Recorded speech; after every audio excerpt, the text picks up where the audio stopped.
And we are back. So, Rilke, you've just finished talking to your brother, who has also signed up for the tournament in the Battle of the Bands. Gotcha.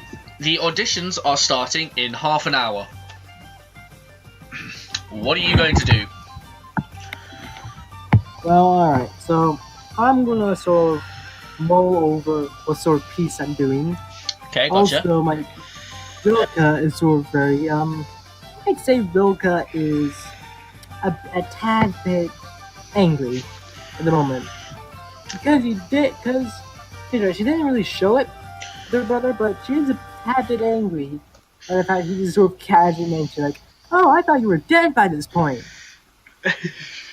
That's perfectly fair. That's perfectly reasonable. Like, yeah, like he was a bit like, oh man, I had like 50 gold that you were going to be dead by this point. Me and my friend had like 50 gold that you were dead by this point.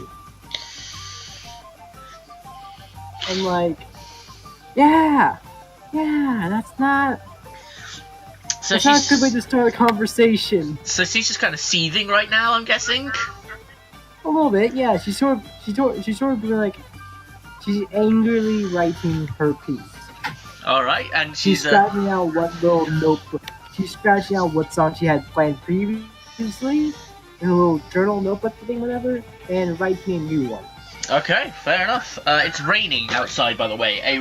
While you were inside signing up and talking to your brother, a rain started outside. It doesn't seem to have dulled the festivities at all. In fact, there are a couple of very kind of novice magicians going around and putting up what appears to be a sort of light barrier on fires, stools that have really, like, stuff that could get damaged easily while it was wet, all of that kind of stuff. So the festival is still going on in full swing. You can still see a couple of jesters and musicians already just playing, like, casual pieces out in the middle here. There are people dancing and having fun. So, yeah. So you're just sitting inside and writing your piece. So how long do you think that would take, Rilke? What? How long do you think it would take Rilke to write her own piece? I'd say it'd probably take quite a bit. I'd probably until like a couple minutes before auditions are about to begin. Alright, so let's say we skipped ahead a bit and it is 5 minutes before auditions are about to begin. Do you want to make there is a call that comes from the back of the stage, which is, would everyone like to make their way to the backstage? We'll be looking over the auditioning groups and making sure nobody has anything that could give them a considerably unfair advantage. Thank you. The voice has clearly been boosted. Quick question. Actually, that's what brings me a question. Does Rilke know if auditions are publicly seen, or if other applicants can see the auditions? Okay, roll me an insight. Auditions purely a one-on-one thing. Roll me an insight. Well, you're asking if Rilke knows, right? Yeah, if Rilke knows if it's like a one-on-one thing, like if other auditioners can see. Okay, roll me an insight. Alright.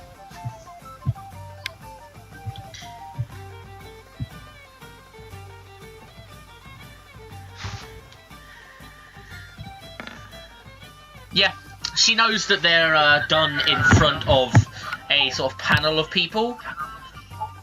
But for the most part, you either take, depending on what the kind of performance you're doing and what you need for the performance, each person gets about 15 minutes to set up beforehand, unless they've specifically asked for more time. And you can either take your performance out on the central stage here, or on the or inside on the sort of larger stage that's here. Or there are also, if you do request, if there's a something that they want to do like right outside that would require a lot of stuff that's too dangerous, there are certain sort of events that can take place here in the large red central brick area. Alright, so we have all three types of stages in addition to it. There's like the blood stage, the arena stage, and like the protest queue. Yeah, there's sort of like an indoor stage. There's the main outdoor stage where most people would perform. I know. There's specific names to each kind of stage. So we have so it's like the picture stage. was like the stage was framed like a picture frame. Like the thrust stage was sort of like thrusting out into the audience. Then you have the arena stage where the audience is surrounded. Yes. There we go. Yeah, I took lessons. Okay, cool. in That's theater. awesome.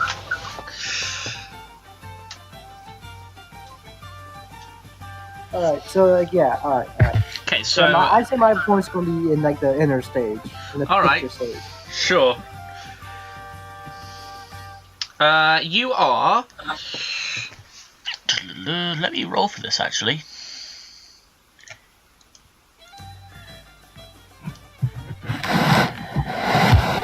$27. Okay. You are the 8th person. So you sort of can ballpark that depending that if each song is going to be a couple of minutes, like take into account that maybe 1 or 2 people will need some time to prepare. That the latest you'll have that you've got at most about an hour and at least about 40 minutes. So before you can do anything, everyone's attention is drawn to a dazzling figure coming up the stairs to the side that leads to the main main theatre district. He is clad from head to toe in purple robes, emblazoned with a golden sigil, a golden lute slung across his back, right next to a set of arrows and a sleek silver bow. His features seem perfectly crafted. His appearance is held high and with great regard, and you can hear several voices muttering, "Oh my god! Oh my god! It's him! It's the legend! It's Elfor, the bard. He was one of the 4." I want you to make me a wisdom saving throw. Give me a second. I gotta go get it. There's my hamburger. I have hamburgers I gotta grab. Also, try not. I'm grabbing me hamburgers. Try and stop with all the shuffling around and shit. So, look, I have a laptop. I have it on my stomach. I had to like shuffle around a little bit. All right. Yeah, it's not picking up well on your mic. Don't worry, I've stopped shuffling.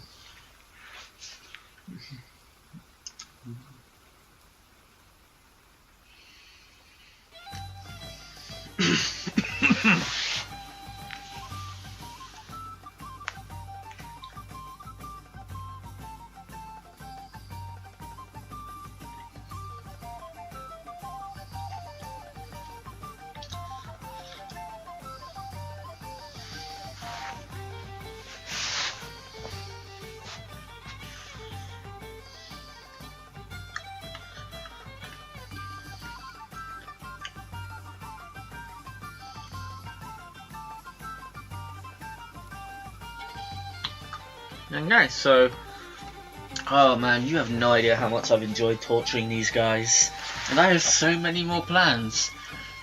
I have so much more in mind. I would not honestly be surprised if one of them died before the end of this, or even more than one. Their adventures aren't going to get any easier, that's for sure. They'll have to solve problems bigger than they could ever imagine, be thrown into situations that none of them could ever have expected. They'll go traveling the world, standing up to forces that they didn't even think were there, and that's considering what they've already run into. So, if you're watching already, I would advise you to stay tuned and see what else happens in the adventures in Talremis. Oh, look, shut up, alright? Alright, look, shut up, like, hamburger communication again, give me a second.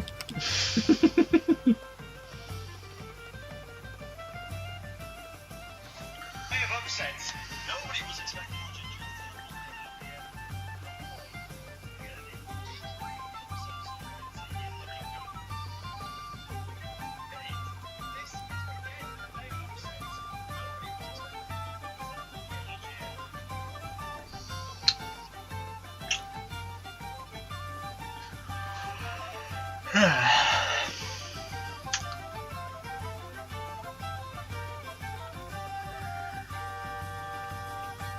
probably just cut this part out.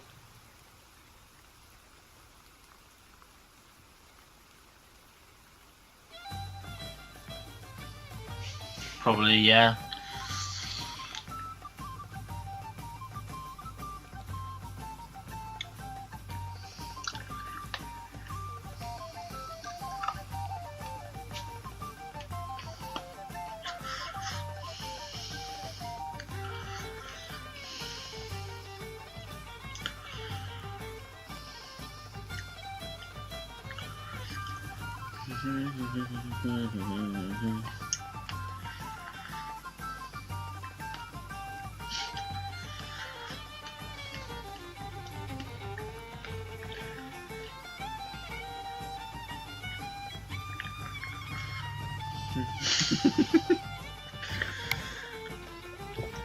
I have returned with my burger. Nice.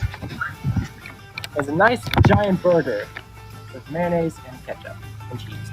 Cool. All right. So. Anyways, I have to make a list. So this guy is enchanted, and he's probably a bad guy in the end, huh? I'm not going to say anything, but yeah, just maybe a wisdom saving throw. But then, look, when a man demands a saving throw when you first meet him, there's something up.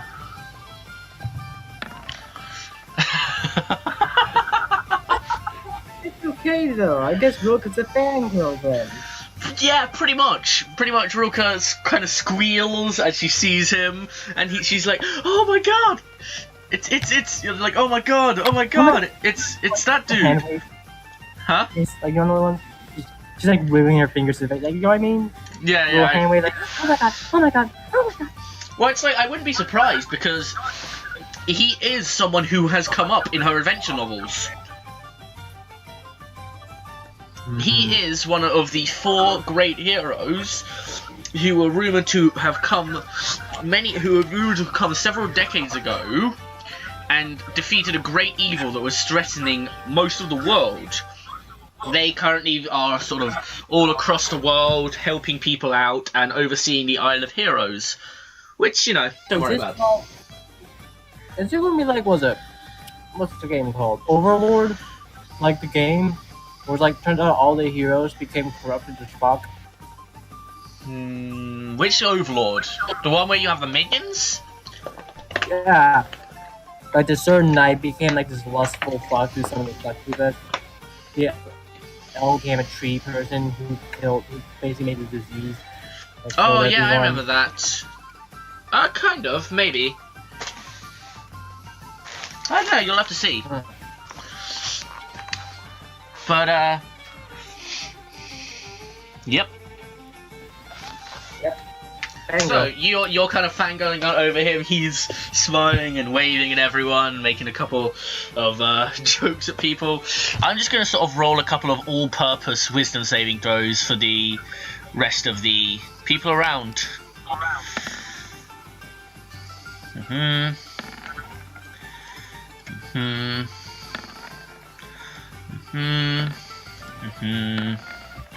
Okay, yeah.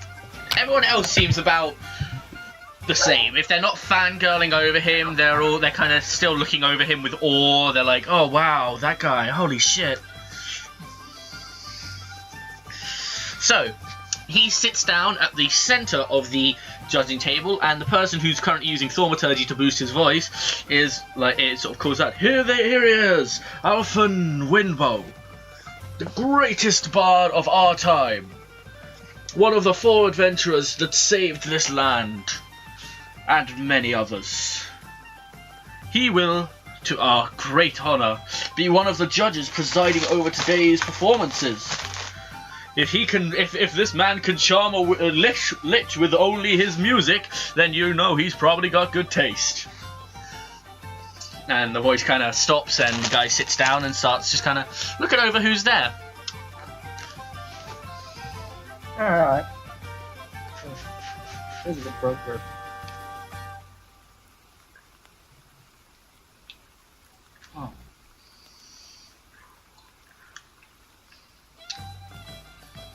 And so, So, what are you guys going to do then? I'm gonna pull out my little one. Okay. Be over. You're just going to... So you're just going to practice yourself? I mean, like, what? We're getting ready to do the things, right? Yeah, but you said, like I said, you've got about 40 or so minutes because you're the 8th person. Well, in that case, I'm probably gonna go over my notes or whatever. Probably practice a bit of magic. Can I want to add some magic to my performance? Okay, cool. One of the guys one of the officials kind of walks over, and he's like, hey there, what kind of magic were you, I see you're practicing a bit of magic. What kind of magic were you thinking about adding to this performance? Mostly like illusion stuff, like, images, sounds. Make them makeshift backup performers.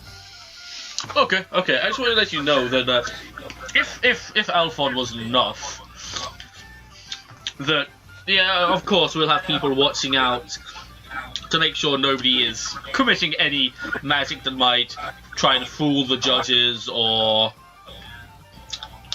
Oh no! Mine's purely like visual or audio stuff. I'm not going to try to charm people. All right.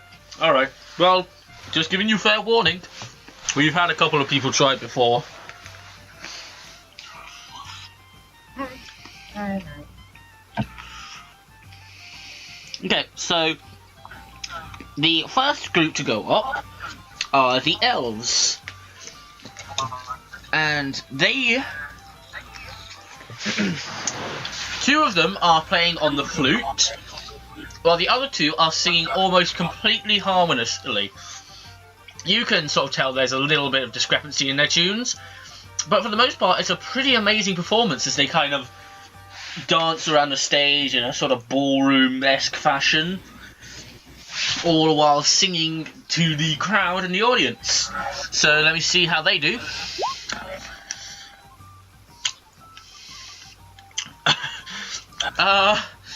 It's not exactly the best received.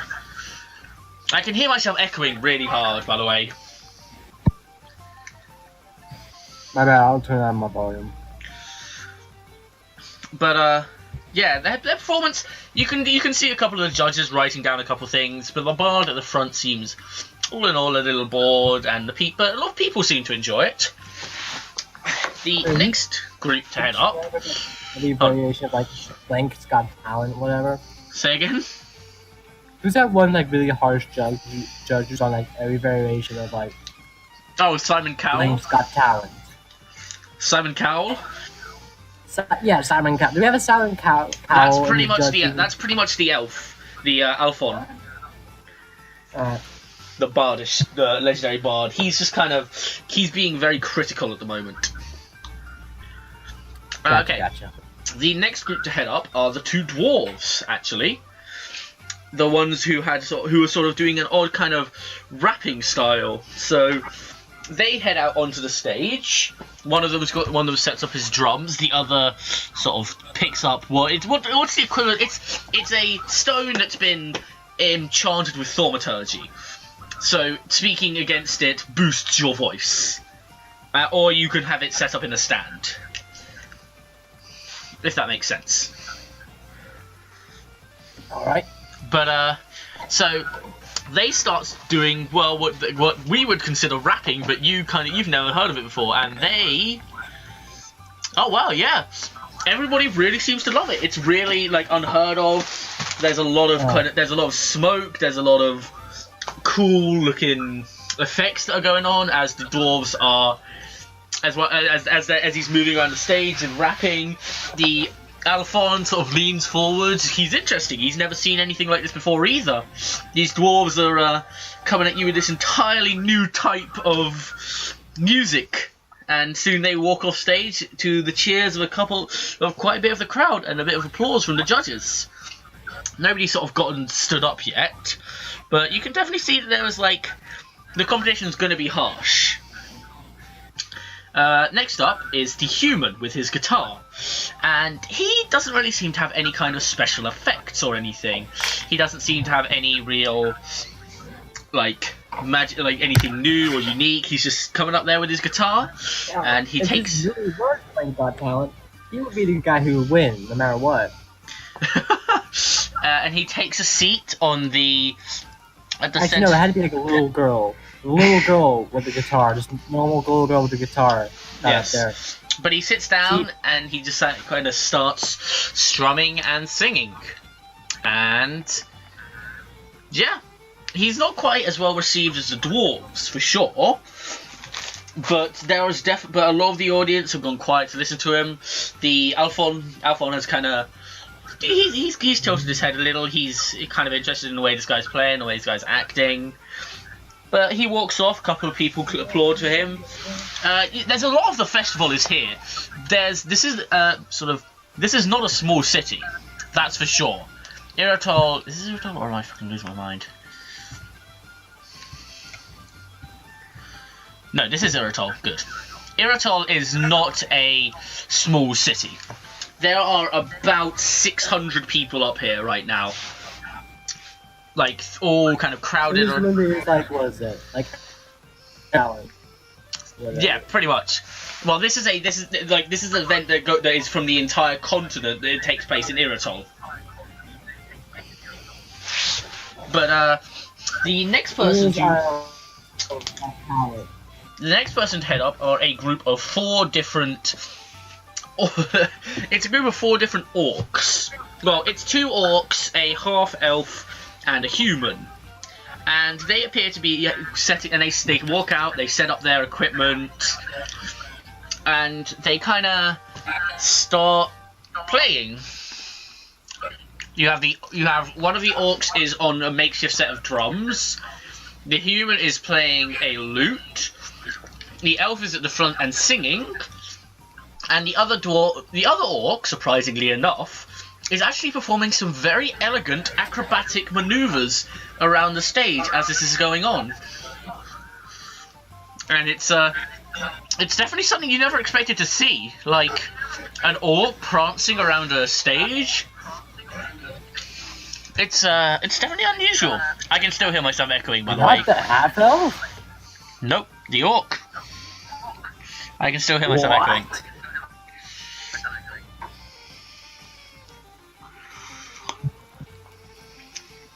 Is your mic disconnected slightly or something?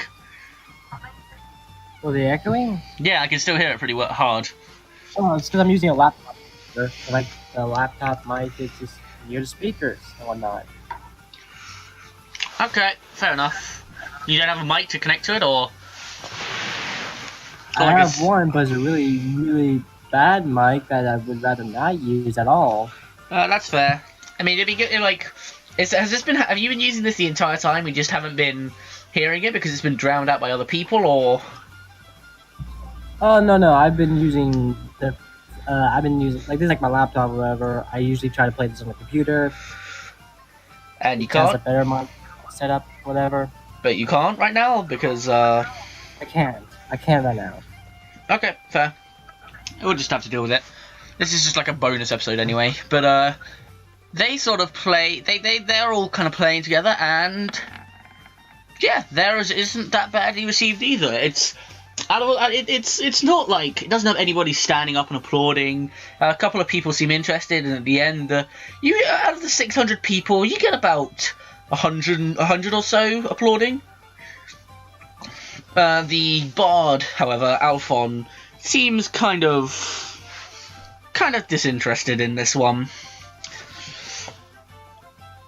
Okay, the next couple of acts they're pretty bland. You have an elf who comes out with a violin. He plays a pretty kind of haunting melody almost as he's moving smoothly around the stage. She's got on a long sort of green dress that flows around behind her as she's playing it, but you can tell she's trying to be more dramatic than anything else. And again, nobody really cares much. It's not exactly anything new or interesting. She's not playing it especially amazing. You know, it's just kind of standard stuff. After her comes... Just checking my notes. Okay. After her comes an orcish singer. Just on his own. He doesn't have any instruments.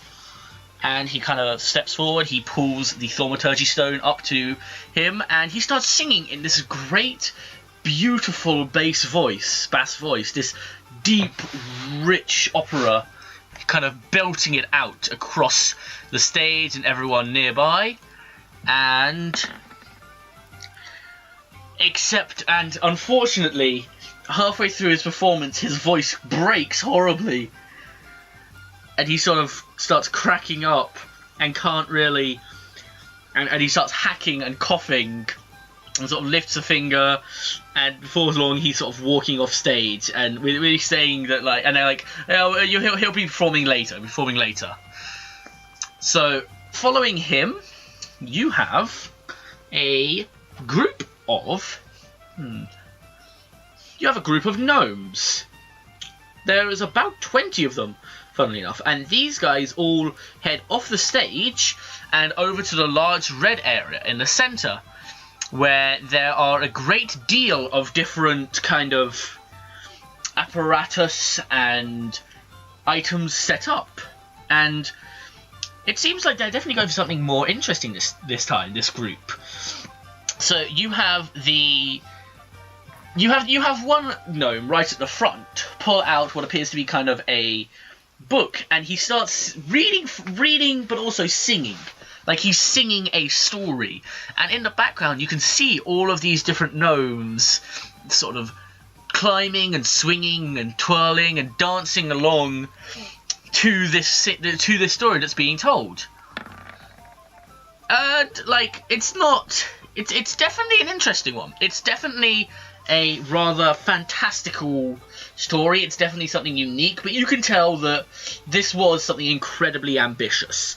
And while it's impressive, sure, there are definitely a couple points where you see someone fumble a little. Sometimes he can't sing the words too perfectly, but they all walk off stage, and one of the security guards pats you on the back and he's like, "Hey, you're up next." So, alright then. Were you listening to all of that, or did you fuck off? Well, I was listening to all that. I was muted myself to not like that echo. Okay, fair enough. So, the guy, one of the security sort of warriors, pats you on the back and points to the stage. And he's like, "All right, you're up next. Get out there and knock them off their feet." And I'm not gonna make you, I'm not gonna make you do a performance check, actually. You just want me to describe the performance. Yeah, I want you to go ahead and I want you to actually tell me what's happening. I want you to paint me a picture of Rilke's performance, and I'll determine how you do from that. So, well, when you get on stage, or like bow, like so do a little bow, like, "Hi, hey, I'm here to do." Well, then I'll do like a solo violinist and slash vocals piece. Some good magic. It's okay. Okay, the bard. Yeah. The bard kind of do me a favor. Mm-hmm. Roll me a perception. Roll me a perception check. Real quick. Oh. Okay. You can see your mother and father are in the audience. They've clearly come to watch your brother, but yeah, they've sort of seen you now. I'm going to try to not look at them, but though she started to grin a little bit. Ooh, I'm good to go. Interesting. All right, now then, as the festival's kind of faded down by this point. So, Rilke, go ahead and tell us what you do. Motherfucker! No, motherfucker! You put my hand on you, son of a bitch! No, get back here, you goddamn dog!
Oh my god.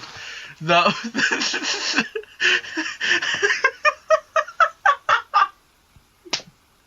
Oh, that was beautiful. Oh, that was beautiful.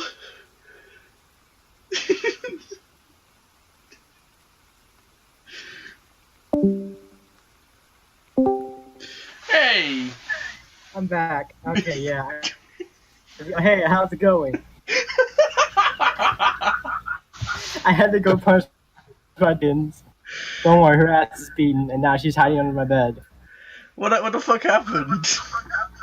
So she leapt down off the couch onto my plate with my hamburger, with the rest of my hamburger. Wait, your cat or your bit dog? it and ran off with it. Wait, What? Who did? One of my smaller dogs named Marley. She just she straight up jumped onto your plate and stole your fucking hamburger. Like, I wasn't holding it, it was like sort of sitting right next to me on the couch. But yeah, she jumped down, grabbed a hamburger, and ran. I want you to know how So that ruined that entire mood, by the way. No, that couldn't have made this any better. There was just something like, alright, begin. Ah, motherfucker, on my hamburger! Alright, fucker stole my hamburger. I can't wait to see that. I can't wait to see that. You've got that, and then you've probably got like a solid 30 seconds or so of me just fucking laughing. Okay, back to the story. Rilka noticed that a dog had stolen. Can we stop recording for a second? We need to actually calm down and get serious again. Okay, let's. Don't worry, I'll just edit out in post. Okay. Holy shit. I fucking texted Pry, and I was like, oh my god, I'm fucking dying, and she's laughing her ass off as well now. What did you tell her what happened? Yes. I fucking beat her ass. You shouldn't hit. Well, like, what do you mean? Did you like hit the dog or? I picked her up, spanked her, and then just let her go. You picked her up what? I picked her up, yeah, smacked her in the back a few times. Like, yeah, look, people say that's maybe abusive, whatever.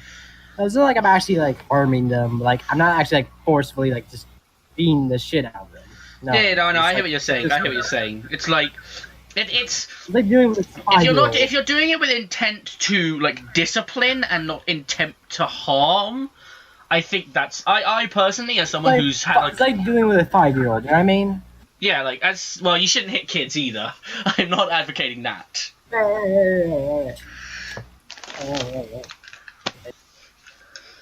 Sometimes when the kid's being a little bitch, just drop kick them. Like Marlo did to that dwarf. That's bring out the belt. That's a nice silence starter right there. Okay, well I think the mood got serious again. Oh yeah, that's pretty serious, huh? All right. Okay, so the crowd is sort of standing around and watching you, waiting for you to begin. Your parents are in the audience. They're looking up at you. They seem kind of confused, but also very interested. The Alphon and the rest of the judges, there's about 5 of them, are all sort of standing and waiting. They've got some parchment out. They're protected from the rain by a magical bubble, of course. So, Roka, begin. Right, so she's going to put all fuel and everything, so we're getting set. And then she's going to start playing it, and she's going to play it like a sort of like this is not usually like this is used for some performances, or like in the original like sort of like what's in the Lightbow Orchestra, whatever. Like she's going to play like through like a folk story, so like fiddle style, like very like high, but like sort of like that sort of stuff. Mm-hmm. Sort of very high pitched whatnot, and she's going to like sort of move along with the beat, like take a step, like sort of like it's like a folk song, whatever. It's like as if it's like sort of posed like a folk song. Mm-hmm. Mm-hmm. She's going and after a little bit she's going to start singing like sort of singing about like the ideas of adventure, of like finding treasure. This is the land of adventure. All this sort of stuff, like sort of like the sort of like idealized. The idyllic world of like adventuring and having fun. Mm-hmm. And this is where she sort of this sort of goes on for like a little bit, like maybe like another 30 seconds or two of like sort of this, and then she just goes full stop, and then just like drags the bow across like the deepest note she could. Okay, so like a total tonal shift. Like a total tonal shift, whatnot. Mm-hmm. And as she pulls string, whatever, she uses the magic of song. She uses silent image and a mixture of silent image and illusion to sort of make the area around her a bit darker. Mm. Maybe usually might be like using silent image to make the area seem darker around her. Maybe using with a mixture of minor illusion to make like a reddish light appear behind her. Mm-hmm. And then she's not going to say anything, but she's going to continue to sort of play whatnot, and this sort of like dark tone, like sort of building up whatnot. And every time she builds up, she's going to cast silent image again. By the way, this sort of silhouette appears behind her, sort of like slowly growing and growing. And this silhouette is going to be a silhouette of the Heart Eater. Exiled creature. Ooh, very nice. I'm actually gonna because like she's angry. I'm actually gonna roll a. She's showing off like what happened to her on her journey. This is like okay. This is Do me a favor, her then. adventures turning from one. Roll me an intimidation check with advantage. All right, yeah. Yeah, I should have intimidation, don't I? Yeah. So I'm gonna like roll with this. Okay, yeah. Oh yeah. So, people are suitably uncomfortable at this point. However, Alphon has actually stood up out of his seat. He's sort of leaning on the desk, leaning towards the stage. He's clearly very interested, but people around, the people in the audience, the other judges, they seem unnerved. They're afraid. They don't know what you're doing. If this had been done outside of a stage, it would seem like you were calling something in, like you were channeling a dark magic. So people are definitely interested. So please carry on. Yes, and like she's going to keep building up until when she reaches the highest note ever, she suddenly twists her bow, going into like an unresined side. Like, do you know how bows have resin on them? Mm-hmm. When they're using on violin violas, whatever. Mm-hmm. She's going to twist to an unresined side and sort of pull the bow across, push the bow across at an odd angle, to make this weird sort of alien. It's like this screeching noise across the bow. Mm-hmm. Just like as a And like, and after that, like sort of like, and as that's happening, the sort of like the image of the exile sort of rears up, arms outstretched. Like here's the thing, right? It's completely black.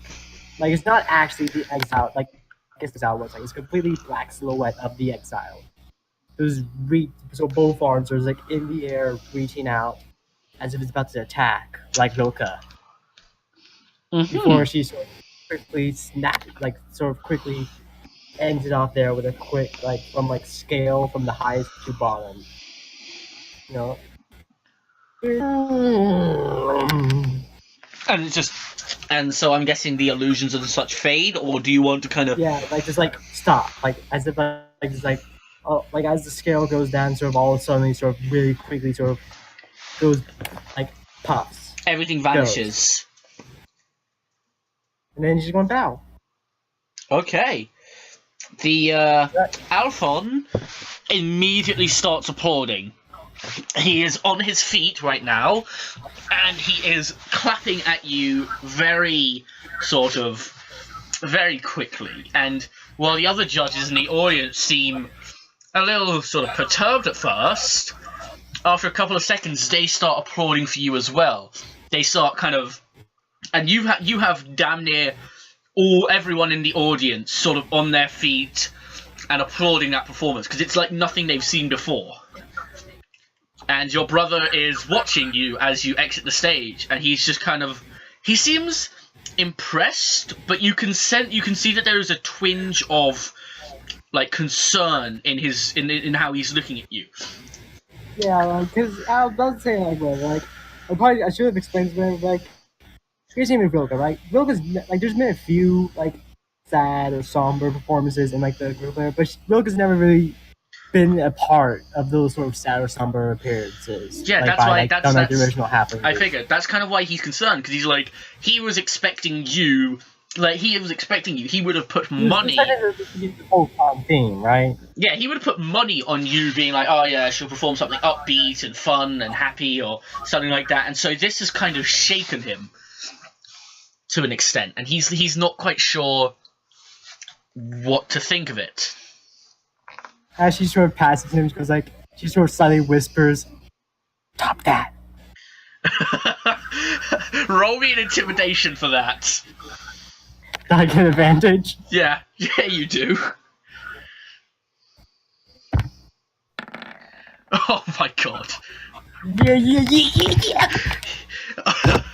I would roll a fucking. What would even like a wisdom check to resist that? Sure, I'll roll a wisdom.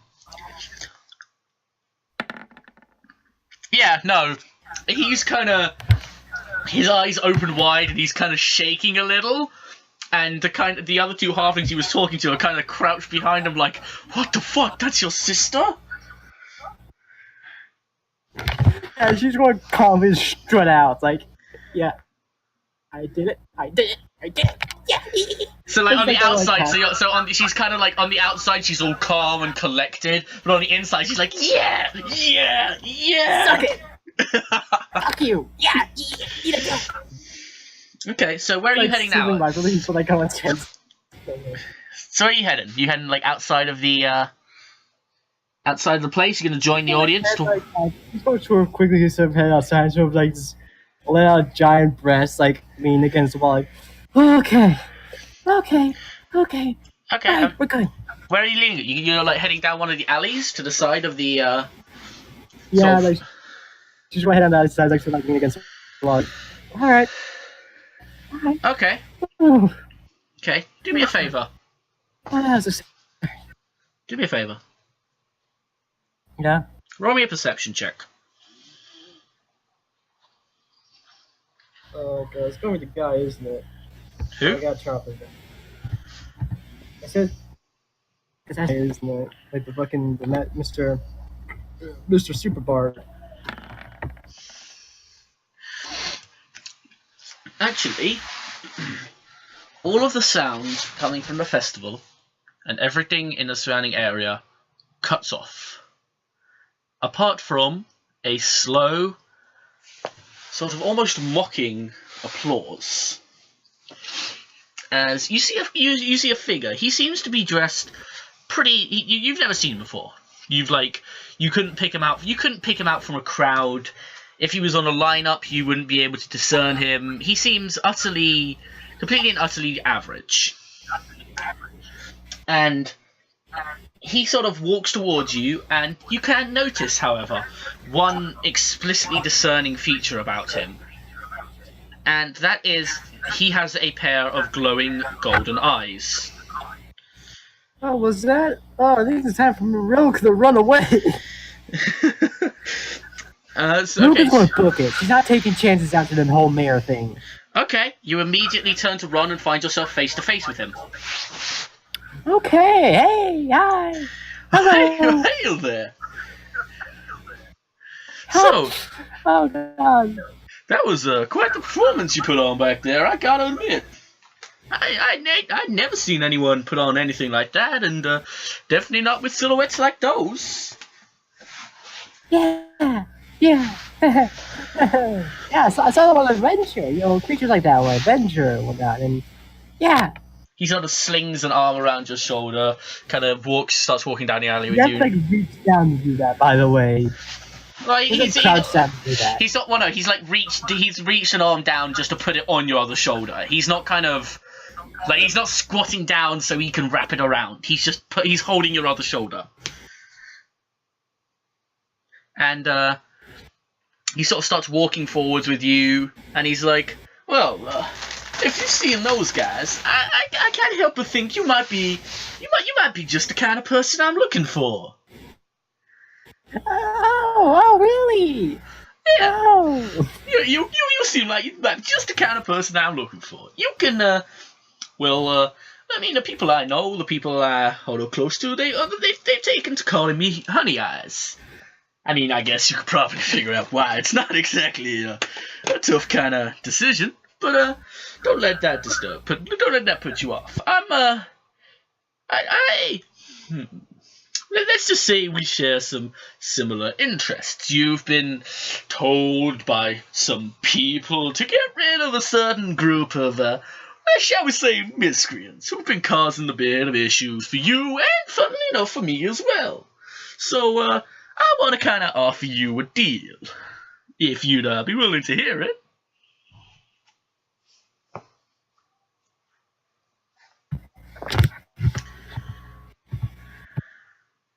What do you say? Oh, sorry. For some reason, I've been sort of getting like a devil's gone to Georgia vibe out of this. Like, I've been making a deal with you. Like, it was like the video I was showing you, whatever. Like.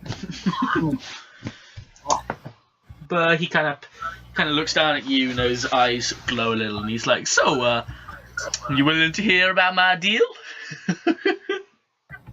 I guess I don't have a. I guess I will. Yeah. Well, you see, he sort of reaches into a bag that you hadn't noticed before, or had it not been there at all, and he produces from inside a rather impressive silver. I'm just checking something actually. Violin, or well, what you use a violin, correct? We've had like me and like was it? Folks were like, I don't care, find out like I use a violin. We're like, no, like the violin didn't exist back then. It's a viola. It's like, all right, sure, whatever, fuck it. Okay, sure. So he pulls out a sparkling silver viola and kind of holds. Oh god, this is like gone down to Georgia. He holds it up, and it kind of shines a little in the light coming both from the torches and everything about it. And you can see that. Now, God, listen here, son. I play a good fiddle too. I even played the golden. But you can see that aside from it being made incredibly well, that there is an insignia carved into the bottom of it with it is an insignia of a sword crossed over with a violin, or a viola rather. And there is a ruby embedded into the base of both the hilt of the sword and the sort of top of the viola. Very small. Is it not the show of Bard College, you mean? Is this what he's doing? he holds it up a little, they glisten a little, and then he turns to you and he holds it out and he's like, so I'm about to. So the deal I'm offering you, it's a pretty simple one. Goes like this. There have been some fellows. You know them. You've had a run-in with some higher-ups who have told you that they want you to get rid of them, and I want you to get rid of them as well. I don't feel like I really have to explain who. But, it's for my best interests, and I'm guessing yours, if you certainly went along with that advice and, well, got rid of them. Or, I mean, your troop's not exactly doing the best off, and I might be able to help out with that if you, help me out. Bit of a you help me, I help you kind of deal. What do you say to that? You take this here fancy old viola, I guarantee it's better than yours, and you go find some handy fellows who want to join up with you. And you're part of a group of travelers who've... You were part of a group, right? Yeah. Well, you go with them and you keep up with what you're doing. Just consider this a bit of a bonus. I'm scared. Like, to refuse. For a second, I thought he was teaching about it, and I was like, now come on, boy, I play a good fiddle too. What? He's like, chapter 2 right there. Yeah. Sure. Yeah. Hey, there you go. You're a smart one. I mean, you're honestly one of the first ones who have actually had the know-how to know when they've got a good deal being presented to them. So, here's what I'm gonna do. I'm gonna give you this fiddle. You're gonna go off and you're gonna do whatever your pretty little head desires, and I'll see you sometime in the future. Yeah. Oh, and one last thing before I go. I'd rather you kind of kept this from the rest of those fellas that you hang around with. I don't want just anybody to be knowing that I'm going around giving out presents to people. I mean, can you? I ain't no Santa Claus. Ain't no Saint Nick over here. Canon now? Is Santa Claus in this uniform? That's an equivalent. I'm just kind of paraphrasing at this point because I don't want to spend. Yeah, minor guy, Yeah, I'm not that kind of guy. So he hands you the viola, kind of clicks his fingers, and next thing you know, he's gone, and the festival has resumed as if nothing has ever happened, and you're just kind of left standing there, a little stunned. So, what are you gonna do now? I'm going to sort of look at this violin, I guess. So, like, did it come with a bow? Yes. Does the bow have a rapier point in it? Yes. Well, shit. In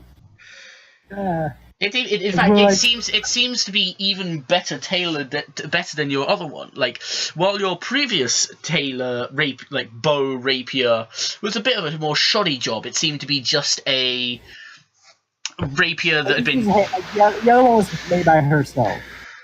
Yeah, it'd been kind of clumsy. She wasn't a crafter. She was like. But this one is. It's amazing. You can not only is it a very finely stringed, very high quality bow, but when you notice that rather than having everything be combined together at once, there is instead a sort of spring lock mechanism at the base of the bow, where if you press down on it, the sort of string of the bow recedes inside, and instead the blade comes out instead, leaving you with the full leaving you with this kind of full, much more versatile, much more flexible rapier. And then, of course, and as another press, it switches back. So, along with that, you have. So, go on. So like I have like a bow now, so like I can change from a bow to like an actual rapier. Yeah, pretty much. Instead of having instead of it just being a bow that's got like a fucking like an inch or two of rapier sticking out of the end. All right, I guess I'm gonna like sort of get even bow form. I'm like sort of like try, Say that again? Well, even bow form and sort of like try to play, like sort of like try to play a quick scale. Okay, it plays beautifully. The strings all seem perfectly aligned. They all seem perfectly tuned and perfectly sort of. They're the highest quality, and just playing this simple scale from this instrument causes a couple of the people who are in the nearby crowd to turn away from the. Excuse me. Yeah. Causes a couple of people who are in the nearby crowd to turn away from what they're doing and look over at you in sort of amazement. And you weigh up the viola, and it's not. Despite what you might have originally thought, it's not actually a mostly sort of wooden or mostly regular viola that's just been given a silver sheen. No, it is pure silver. Even the strings themselves seem to be made of woven silver. And it feels incredibly light, incredibly comfortable in your hands, like it was tailor-made. Ooh, there's some shit with this, but this something's gonna happen with it. I just sold my soul, didn't I? No. This fucking devil gone down to Georgia. Straight up, this devil's gone down to Georgia. But yeah, so you now have this beautiful sort of silver rapier Alright, so about, like, viola. the thematic effects. Just give me what the fuck does it actually do in game? Okay, in game, you now get a plus. So what was it? So this gives you a plus 5 to all performance checks made against all performance checks. All performance checks made against friendly allies, and a plus 2 against hostile allies or hostile creatures. All performance checks. Well, plus 3. It gives you a plus 3 to all performance checks made. No. I'm not asking about like the plus bonuses though. I mean like all performance checks, as like with every kind of performance, or just viola performance. Oh, viola performances. Sorry. Okay. No, you can keep the plus 5, plus 2, whatever. I'm okay. Yeah, plus 5 to friendly creatures and plus 2 to hostile. On top of that, you find yourself able to intrinsically cast the spells Calm Emotions and Charm Person for free, as in. Like I basically have them as cantrips. Yeah, pretty much. So what is if I would try to cast a higher level spell? As a first level spell? That's a higher level spell. You would still be able to. You are able to once per day with this viola cast a higher level sort of instrumentally based spell at 1 level lower. It lets you cast Charm Person and Calm Emotions as cantrips, but if you use it on any other like first level spell, you won't be able to cast that as a cantrip. It can only go down to first level.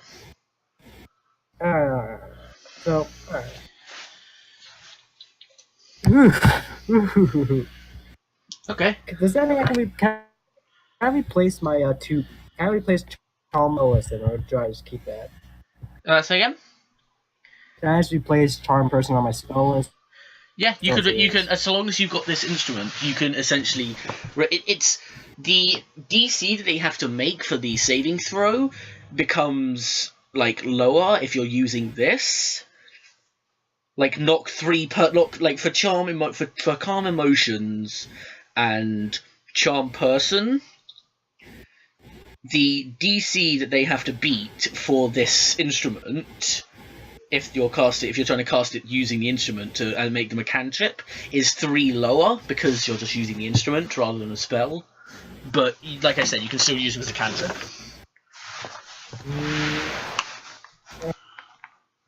It's literally like They're like putting commercials, I suppose.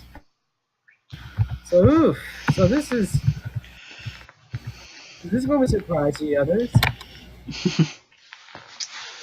But have you finally watched Devil's Goddamn Georgia?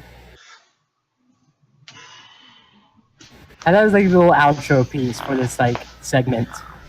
Well, it's like as you're sort of walking off with it, you see a name slowly burning into the silver, which is Lightheart. Lightheart. Yes. Okay, then. Well, does that mean I'm Lightheart now? Am I local Lightheart now? Have I updated? I mean, if you want to change your last name to that, I won't stop you. Is this like Ziggy Stardust? I'm doing a Ziggy Stardust right now.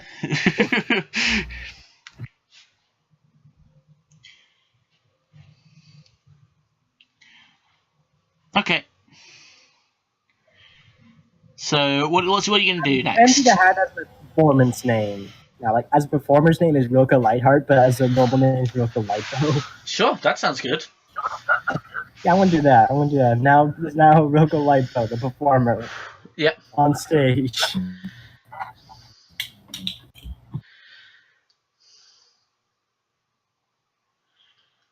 Okay.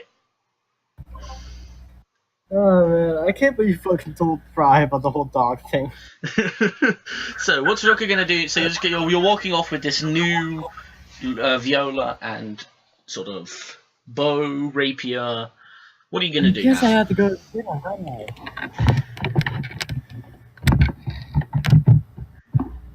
Yeah, you do. Well, I mean, you can stick around. Are you going to stick around and watch your brother? Yeah, I'll watch him. Alright, cool. So, he comes out, this time with the other two. Sort of... With the two he was talking to earlier. And he pulls out, strangely enough, a lute. Which is something your brother was more of a viola player like yourself, so you are noticeably confused by this. But that's not where it ends. He takes out a lute, but also a set of panpipes, which he sort of attaches to something that he's got around his neck. And with the other two next to him, he starts to play both of these instruments at once, and plays sort of this very haunting type of melody with the low whistles of the pan flute and the and the sort of gentle strumming of the lute, kind of combining together to make this very haunting, very emotionally sort of interesting piece. All while these other two halflings are dancing and twirling and sort of performing a sort of slow ballet. And this goes on for quite a while. Like, this goes, it lasts about, it feels almost more like an art piece, you might say. But by the end of it, you have a lot of the audience is very captivated. A lot of the guards seem very interested, but you can definitely tell that Alphon is still kind of reeling from your performance. So when it ends, he gives a kind of gesture, kind of standard applause. He writes a couple things down. Everyone else is applauding pretty well as well. But yeah, your brother, he gives the crowd a smile and everything, but you can see there's a sort of twinge in it because he was expecting a far greater response before you completely stole his spotlight.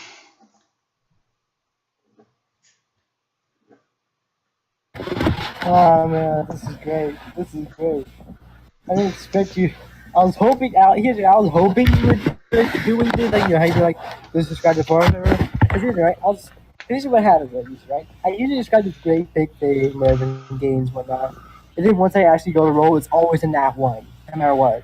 Yeah, I wouldn't put it past you. That's why I didn't want you to make a performance roll, because for something that was clearly going to be so integral to Rilka, I felt it might be better to actually just have you describe it and act it out. Did you like that? Did you actually like the idea of what I did there? Yeah, totally. Alright. It's I wanna do a couple.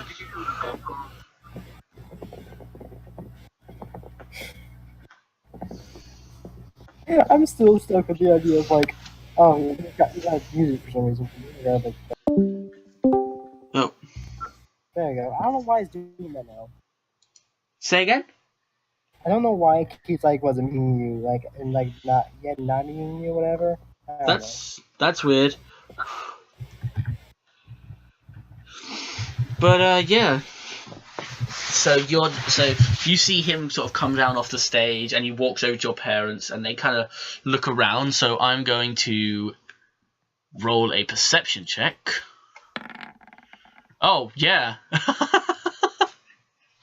They immediately see you watching, and they see the new they see Lightheart that you've got beside you.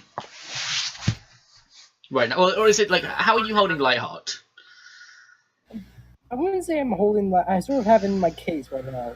Sure. So I sort of have it in a case one night, and I sort of have my normal bow, my normal fiddle, like my normal like viola, whatever. Sort of like the change is like I'm holding that by my side. Yet I also have the case in my other hand. Okay, you would notice, however, if you went to look at your case, that as soon as you closed it around the new bow, that Lightheart was sort of emblazoned across it with a silvery heart motif underneath. Oh Jesus Christ! This guy is giving me like the most extra bow and like the most extra viola in existence. Like it's making me extra. It's forcing me to be extra. But anyway, so they sort of walk over to you, and your mother is the first one to speak up, where she's like, "Oh, hey, hello, hey, Rilka. It's been how long has it been since you left the troop?" It's been almost a year, I think. Oh wow, that long already? Your brother was telling me. I don't know. Your brother was still like stumbling around really. Your brother was telling me how we've all been really missing you. Yeah. We've all missed you, having you around. And that's your father speaking. It's clear that he hasn't sort of ever forgiven you for just abandoning him. Yeah. Yeah. Honestly, yeah. It's like she like sort of walks over to her, hugs her mom, whatever. Like she's genuinely missed her mom. She's genuine about that. Like she may be mad at her brother or whatever. Like she's genuinely missed her mom. It's like I'll just give me a hug. Okay, yeah, she's happy to hug you. Yeah, it's like a genuine thing with her mom. With like your mom was okay. Your mom always kind of envied you because she wanted to be a big adventurer when she was younger, but she got sort of too tied into the troop, and so she's envious because you did exactly what she wanted to do as a kid. Oh, my entire family hates me. All right, cool. Hold on, dude. What? I'm just saying we're going to bed. Okay, cool. Have a nice one. Please get to bed before 5 or something, whatever. I never go to bed at 5. Don't be ridiculous. Definitely do. But anyway, so like your dad seems kind of gruff. He's turned away with your brother, and he's kind of talking to him, talking about the performance, and he's like, "Oh, these people wouldn't know a good performance if it slapped them in the face." And he's like, "I thought Ruka's was pretty good." And your dad just kind of looks away, looks back at you, and he's like, "Yeah." Yeah. I was fully expecting like he seems like, "Oh, Ruka's doing good," and like he slaps him on the head. He's not that kind of dad. Jesus. Fuck. I don't know, man. But anyway, your mum's sort of walking alongside you as you head down towards the largest inn, and she's like, "So, how's your adventuring going? I imagine you've had quite some quite some stories to tell. I mean, what was that performance? Wow, I've never seen anything like it. I thought your brother your brother and us thought it was just going to be some sort of standard musical piece, like you always liked doing when you were back with us, but it sent shivers down my spine." Yeah. I was sort of inspired by adventures. It's like it's actually like Oh, adventuring sort of gets really dark at times. oh, I wanted to emblazon that. Like I thought, like it sort of plays in my idea of adventure. Like I go into the adventure, they're like it's gonna be great. It's gonna be like a wonderful romantic adventure. But then like once you actually sort of get into it, at times sort of gets dark. Shut up. she kind It's of not. nods. She's like, well, I hope that you're still enjoying it at least. That like, I I'm mean, you know, honestly. the troop is always going to be here if you need us. If you need us for anything, if you ever want to join back up with us, you will always be welcome back in. I know your father can be hard headed, and I know he can be mean at times, but he'll get over it. He always does. He hasn't had time to talk to you and get his frustrations out, so he's been boiling on them ever since you left. That's why he's still annoyed. I'm like, alright, that's fine. I understand.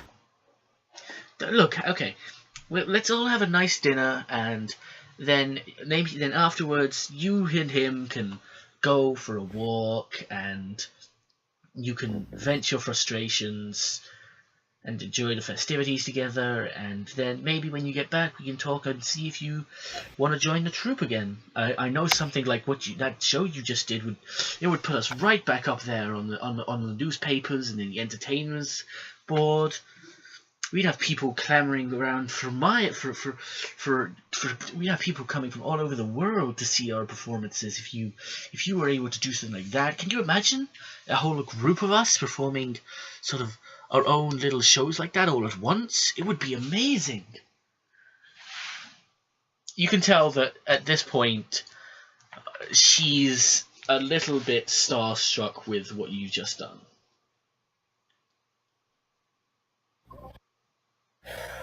Oh, Matt, you're making the family here really nice people. I'm trying to make them realistic people. Oh, I'm saying humanity sucks as a whole.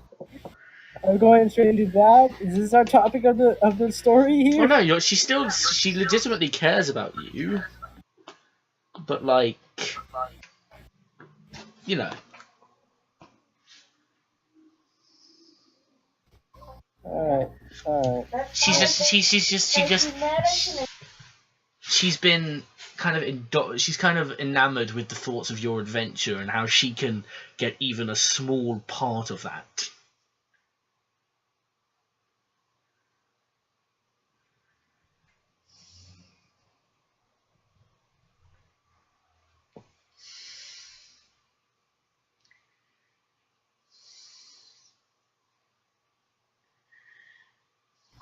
All right. I'm sorry about that. So what was it? Like it's clear, Yeah. like she definitely cares about you. She definitely is. She really does care about what you think, but Oh, no, yeah. she's just kind of there is a part of her that's still desperate for that idea of adventure that she never got, and a part of her wants to live vicariously through you. Yeah. What was it? Yeah. I guess like she was like scared to dinner things. Like she's like, yeah. All right. Let's go ahead and eat. Whatnot. Okay, I'm actually gonna pull up some music for this that I found earlier.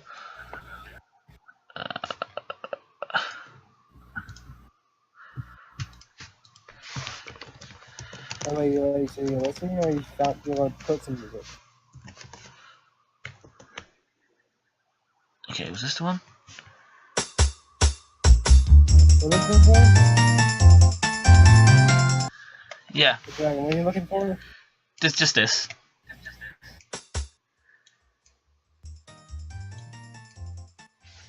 It's kind of like a bit of some tavern music. Ah, time. But yeah, so you kind of push into the tavern, and it's clear things are pretty joyous, that the festival is going on as much as it is outside as it is in here. There's there's people drinking, there's people singing, there's a lot of people serving drinks and food everywhere. And your dad kind of gestures over to a table that's over near the side, and he's like, "Oh, we're sitting over there."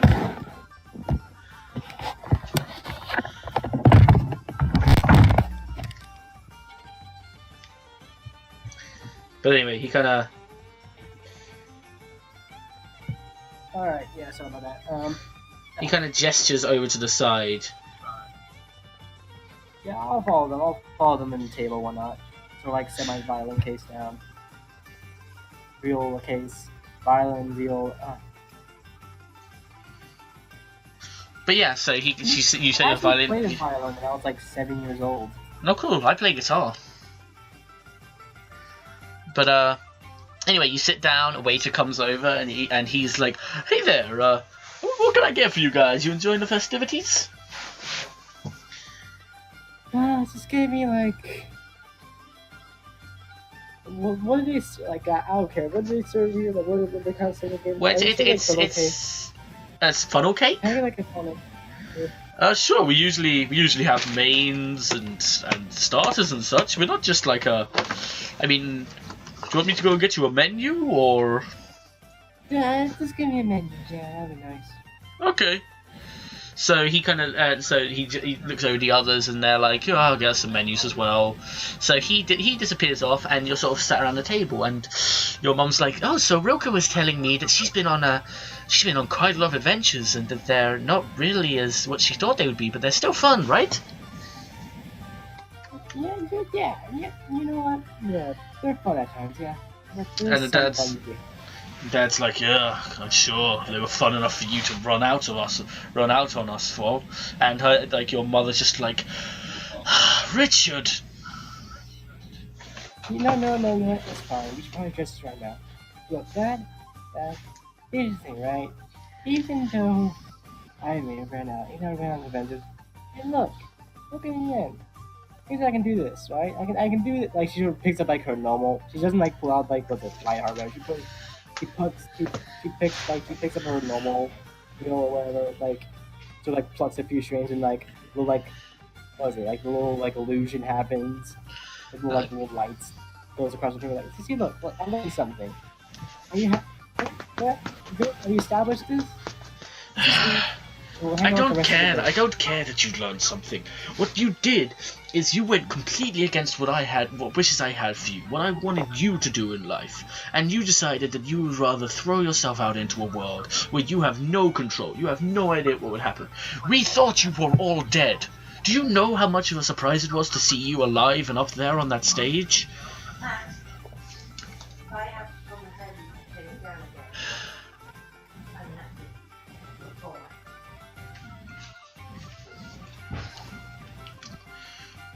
You good now? Yeah, and he's kind of like, we thought you were dead. We all thought you were dead. I don't get me wrong. I'm happy. I'm happy you're alive. But I've just spent a year trying to go about as a troupe on performing fun songs, not knowing if my only daughter is dead. Well, here she is right now. Friends after hours. We have done many adventures. We've done many things. And look, I think I found my calling. I found my calling there. Right? I could do something. Or not. What have you been doing? Look. He kind of raises his hand. Fucking fierce. Like she sort of thumps her hand. The other thing, the silhouette thing I summoned in the performance, I saw that. I stabbed that. He seems a little. He seems pretty stunned. He's like, Rilke. What? Rilke, listen to me. He kind of puts his hands down. He puts his hands down on the table and he's like, I want you to. You remember how we always used to tell tales? Whenever, every family night, we would eat together, and we would tell tales of Rilke, of Lightbow's long past, of these, of great performers and dancers and the things they saw, right? I play, but I am still a performer. I perform songs that heal people. Listen. I perform songs that. Listen to me. Listen to me. I want you to do that again. I want you to regale us with what you've seen and what you've done, and rather than us fighting about it, I want to be able to judge what you have done so far since leaving us, and whether or not I think it was worth you leaving in the first place. Because we can fight about this for hours. I know we did before you left, but he kind of sighs and rubs his head. I'm tired of fighting, Roka. It's been a year, and I've had so much stewing inside of me, but you're not the same Rilka I knew, the same innocent, airheaded person who ran off with dreams of adventure. I can see that. So I want you to tell me what you saw. Alright, in that case, Rilka will describe the first part of your encounter, then. Okay, so go for it. So describe it for me through the eyes of Rilka. Describe what happened. Describe what you saw, what you I barely felt. remember that encounter. Well, like the footage. What, you mean you haven't been watching the episodes? I haven't watched the episode. I don't want to listen to a podcast of myself. Try to listen to them. What asshole does that? I would do that. I am doing that. I just have them on in the background, but I have them. I have a legitimate reason because I like recapping. But anyway, just like try. It's basically me is like stroking my own ego. Oh man, I did really good there. But no, it's like you and Junkrat. Junkrat's mentioned you sort of furiously jerking off your ego. But well, okay, well, it doesn't have to even be the Heart Eater. You can describe any event that you can remember. He wants you to tell him about your adventures. But he wants you to tell. He wants you to tell him about it in like a storytelling style. That's the thing. Yeah, alright, I think I will describe the story of it. I do remember a bit about it. I'm not sure. I don't remember like every turn. I remember the general minor events. Okay, gotcha. So that's when I have gathered a party of people. It was me. And, fuck! I gotta pull up the other characters' names. Really? Look, I can't remember. Look, I know Asian, right? I remember their names. I just don't remember how to pronounce them.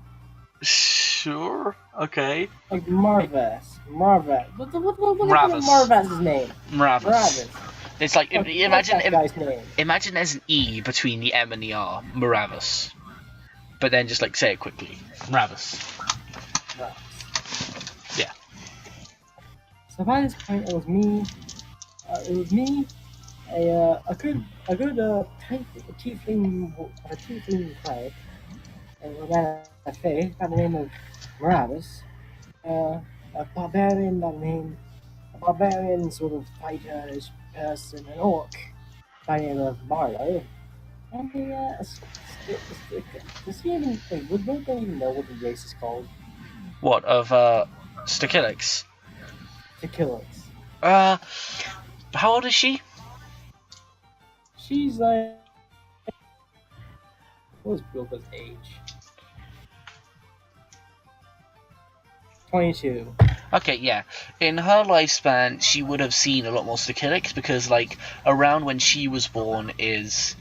Well, when she was young, at least, is when, Stakilix, a couple of more Stakilix laws allowing them to be more free and less of racially oppressed were passed. So she would have seen a couple, because her group's traveling, or like a traveling, what's it called? Like a Stakilix wizard? By the name of Arya. She's a bit moody. Anyways, me and Marlo sort of gone sort of this like relationship of sorts, which we're like, I stay with Marlo stays with me, and we sort of work off each other. See, I sort of my role in the group as sort of like a petition with you. I sort of marked out targets, like, hey, quick, attack him now while he's distracted. Whatnot. I sort of like led Marlo to like I was never really a fighter type. I never really like fought that much in battle. I always sort of like I always sort of help point it out or heal or anything like that. But yeah, we were sort of walking in this sort of along the path to a town that was nearby actually. It was a town that was actually sort of destroyed recently. It has nothing to do with us, by the way. If there's anything. And yeah, we walked around the town and suddenly we were ambushed by this thing. We had no idea what it was. It was like this. But what did the Harriers look like? There's a picture. Like necromorph thing, right? Like There's a picture in the lore channel, like literally. This picture? Yeah, Quinn drew a picture of it. I know, but I forgot what it looked like. It was in the lore, right? Yeah, it's near the top. It's one of the first sort of things that I put in there. Yeah, I was going to go with like a necromorph thing. Nah, it's more like a... It doesn't really look like anything. It's just a horrible creature. Yeah, I'm pretty sure, like, I was going to say, it was like a, it's a... I can't describe it. Oh my. I can't. I don't know how to describe it. It was the thing. Oh my, that sounds... Monster. That doesn't sound good. Monster, that's a good way to describe it. A singular monster. Beast. It had like many arms, many limbs, this terrible long tongue. And like trying to pierce your chest and stuff. I saw it like corpses near the road one night. Like that's when we got from the show when we saw those corpses. And it tore out their hearts, ate them right in front of us while we were fighting it. And I was sitting with Marlo the entire time, and we were sort of working out. Like everyone else was sort of like fighting. I was sort of defeated by sort of staying like in one of those positions where he couldn't strike effectively, like really hit his weak spots. Okay, that And like I was healing. It was you know, they kept going at these going at the corpses. Other corpses were like eating them right in front of us. that sounds horrifying. It was horrifying. I just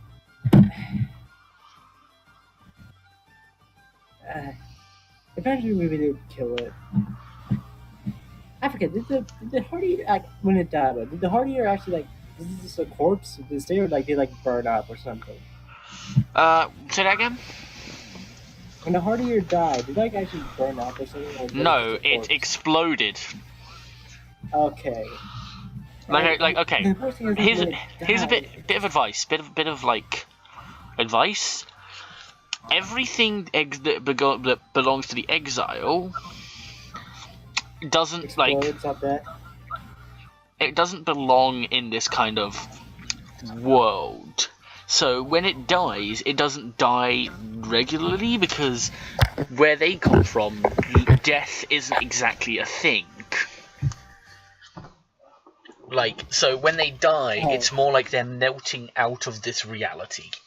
So they explode violently because they don't know how to react to death. Or to the state of death. Like, eventually we hit enough and we started like doing this weird sort of thing, like some part of the bulge, some part of the elongating, like, it was like this warping right in front of us. Then suddenly exploded into bits and pieces that went everywhere. God, it was terrible. But we all made it out alive, only some bumps and scratches.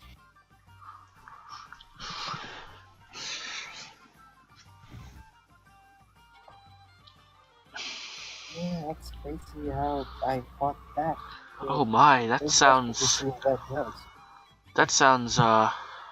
amazing. That I can't imagine what that must have been like. I mean, and is that like, was that only a one-time thing, or was that? I can't imagine you've been fighting creatures like that this entire time, have you? Just with a couple, yes, but it's supposed to be like sort of these strange. It's supposed to be people who worship them when they're fighting. Oh my. That is. And I think we're sort of like I think we're getting away from that for now. I think right now the rest of my party's not here. Sort of off taking care of some bandit. There should be something else. I can't. I mean, are you sure you don't want to come back to the troop? I would have thought that after experiencing things like this. To be honest, I was considering that, but like after this, I'm still feeling that. I want to keep going. Okay, so is there anything like so? Say that again. So like, she's saying she's made up her mind and is going to keep going because I don't care that why she's like, man, I realize they kind of suck a lot more than I remember. What, your family? Yeah, it's like my mother seems more starstruck and like all this sort of stuff, and my brother is an asshole. Oh no, he cares he cares a bunch about you. Like he's been on your side this entire time.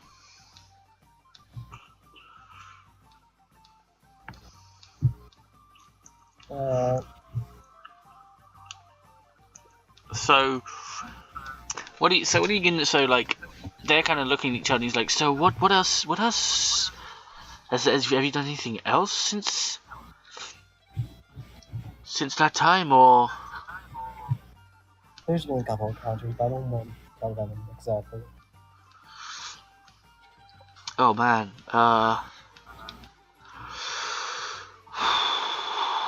your father kind of looking at the table. I had no idea you'd been through so much stuff. Like, Sorry about that. My dogs are freaking out. Shut the fuck up! Alright, I need to calm down now. Fucking kids are outside messing around with like a alright. Give me a second.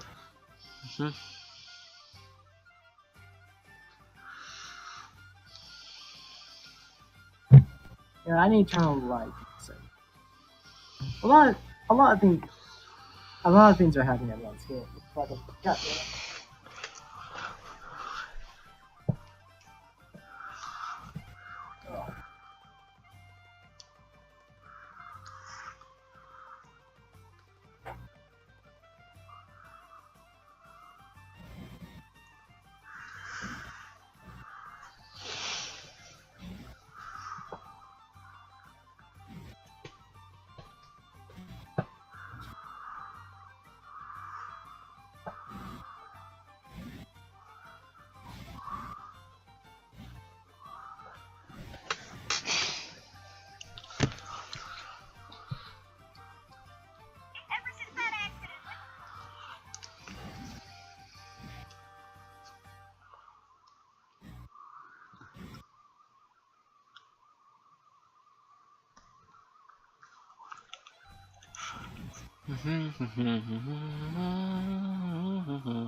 Okay, sorry about that. Alright, so. okay, so Anyways. they're kind of. Your father seems kind of stunned. He's like, I thought you'd just kind of tag along with some groups and fight a couple of bandits or something like that. I mean, I know it's been a year, but I didn't think you'd have gone through so much stuff in that time.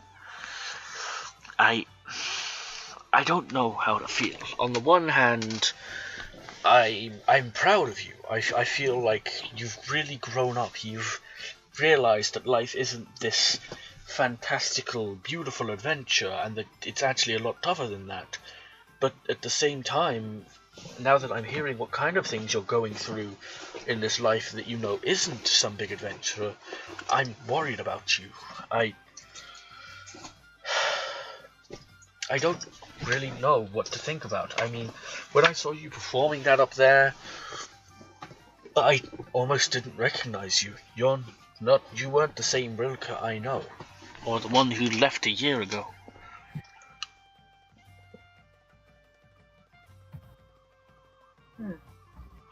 Look, at this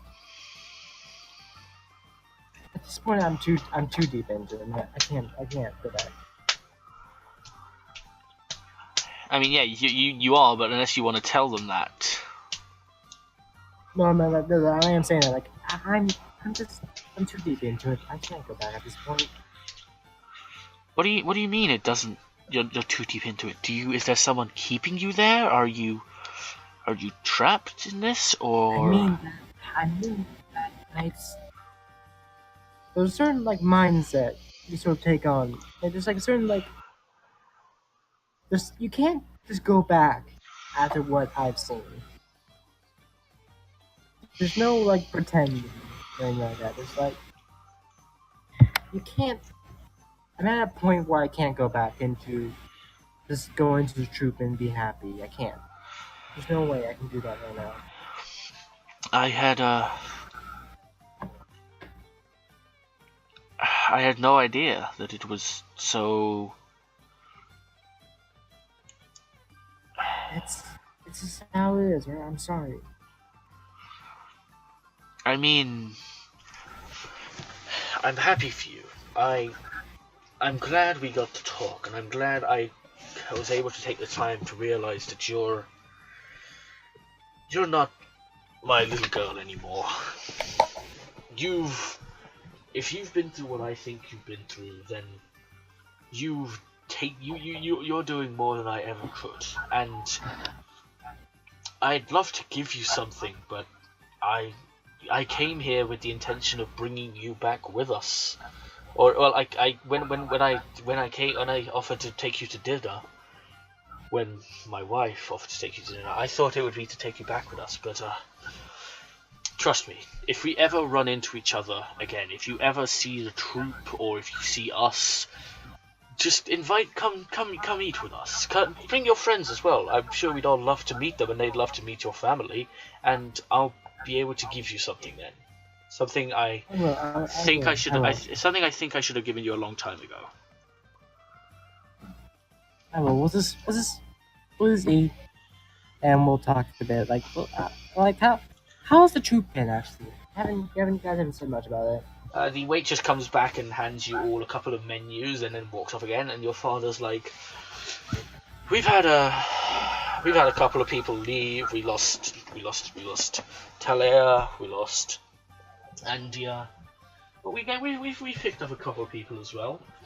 There was this. We managed to pick up an orcish bard. We managed to pick up this absolutely amazing gnome dancer. She's been absolutely knocking things out of the park. We're learning a couple of things from her as well. But the troop's been doing fine. You know, it's no better than usual, no worse than usual.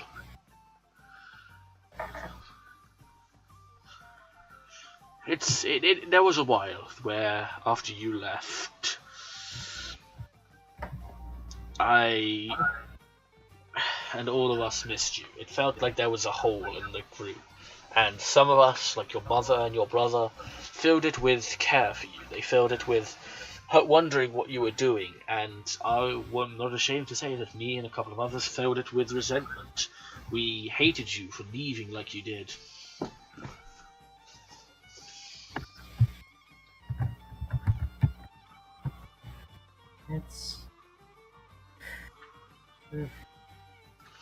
Takes a short size, and I was like, man, I'm sorry to do this to you all. Let's just eat, and let's just. Okay, so you look at the menus. There's a pretty big selection of pastries and meats, and like there's even a couple of pastas and such on there. Like this city is definitely known. Pasta bread. Huh?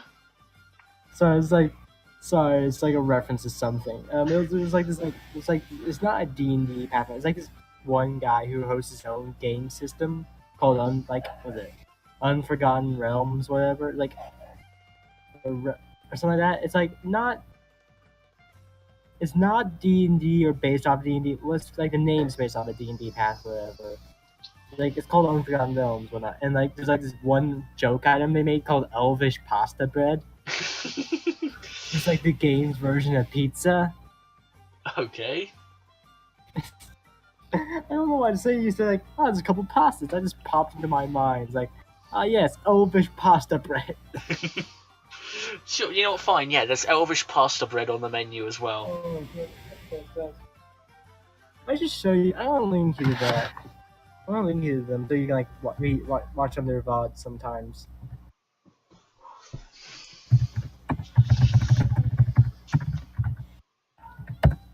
I think they're like in their second season right now. Do you know that? Do you know what's okay? Like taking a break for a second. Did you know that Dan Harmon, the guy who's a big part of Rick and Morty, has his own animated cartoon D&D series? I'm not, but I don't really care. It's I was like, what the fuck? Because I saw that there was a second season of it, and I was like, huh, this looks neat. Oh no, I'd be down to go with friends right now. Okay, but anyways, so what are you ordering from the menu? Obviously, Elvish pasta, but no. Ah, fuck! I spit all over my monitor.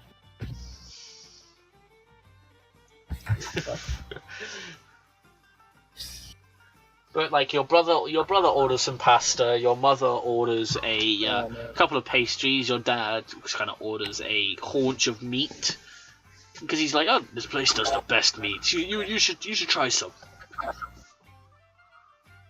I guess I'll get like some. I guess I'll get like a number 9, a number 50.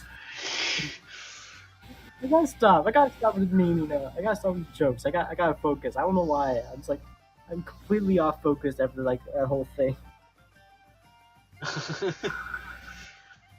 But anyway, okay? Well, I just order like I don't know what the fuck. I just order like some mun, some soup, like a mun soup if they have that. Yeah, sure. It's D&D land. It's D&D land. Let's not get too complex or fancy with our meals here. Yeah, that's fair. I mean, this is meant to be like a higher class place. Yeah, but it's not anywhere you're serving fucking caviar. Ah, yes, we magically extracted these fish eggs. What the fuck do we do with fish eggs?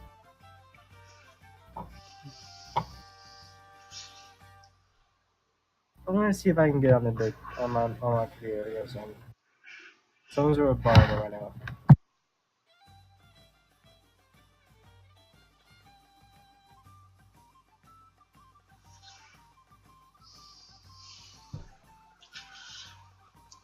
But yeah, so you guys gonna eat dinner in peace, and you have everything.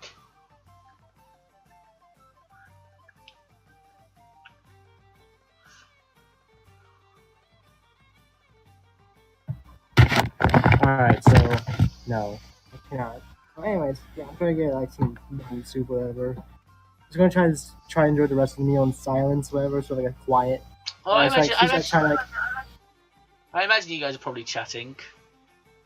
Yeah, probably some minor chatting, whatever. Like, like the tension's definitely been lifted ever since like you got everything out into the air. Yeah. So she's just gonna try she's felt really awkward by this, right? She's want to try to get through as quick as possible. Like, I just want to go to sleep and maybe like see my friends get back tomorrow. Well, right now they're out on a bandit excursion.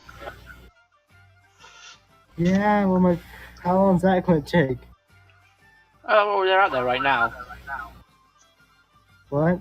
They're out there right now, so like. I know. Wait, what, is it gonna be back by tomorrow? Back by midnight? What the fuck's gonna happen?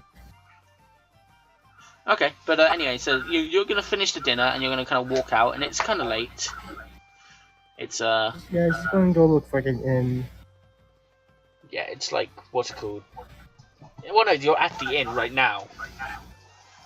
She's going like, oh, I guess. Yeah, actually, like, yeah, she's just gonna take a walk by herself. She's gonna take a walk. Okay. at night.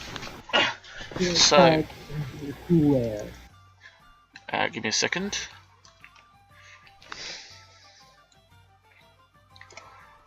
So, you are... Wait, no, wrong. Yeah, here you are. So, you just come from the inn down here.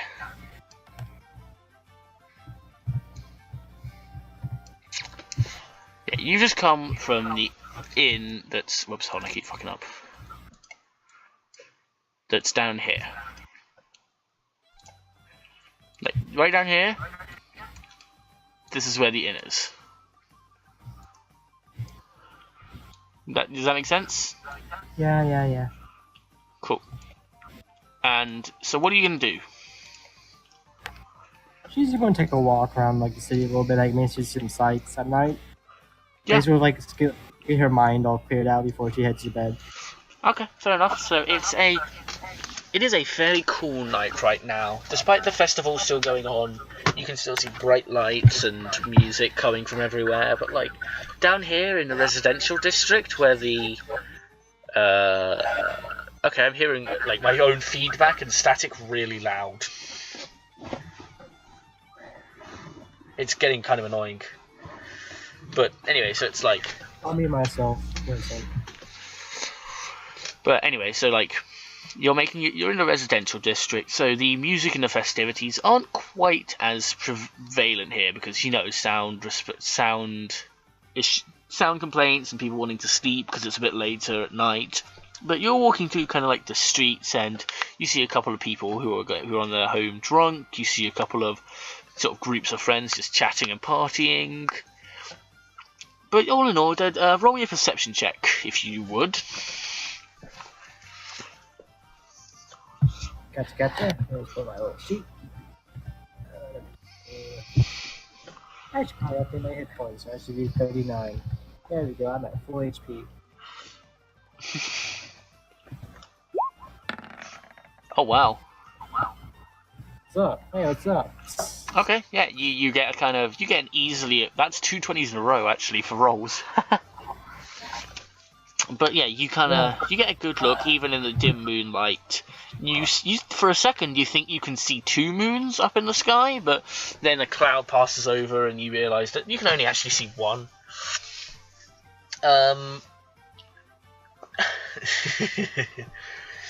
But anyway, yeah, you think you saw 2 moons. You can only then a cloud goes by. You can only see 1 moon.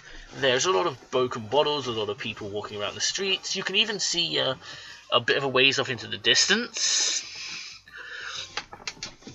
that there is. You can see in the residential district. There's still a couple of people partying. You can even see the bard. He seems to be in a sort of a brownish cloak. It's clear that he's not really out here trying to be the biggest, most. It's clear he's not trying to be the biggest, most standoffish person. So.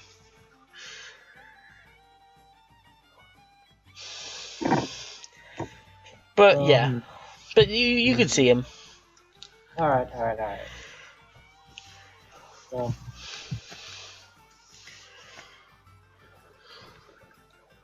Alright, so I'm going to stay. So like by himself, like looking around and whatever.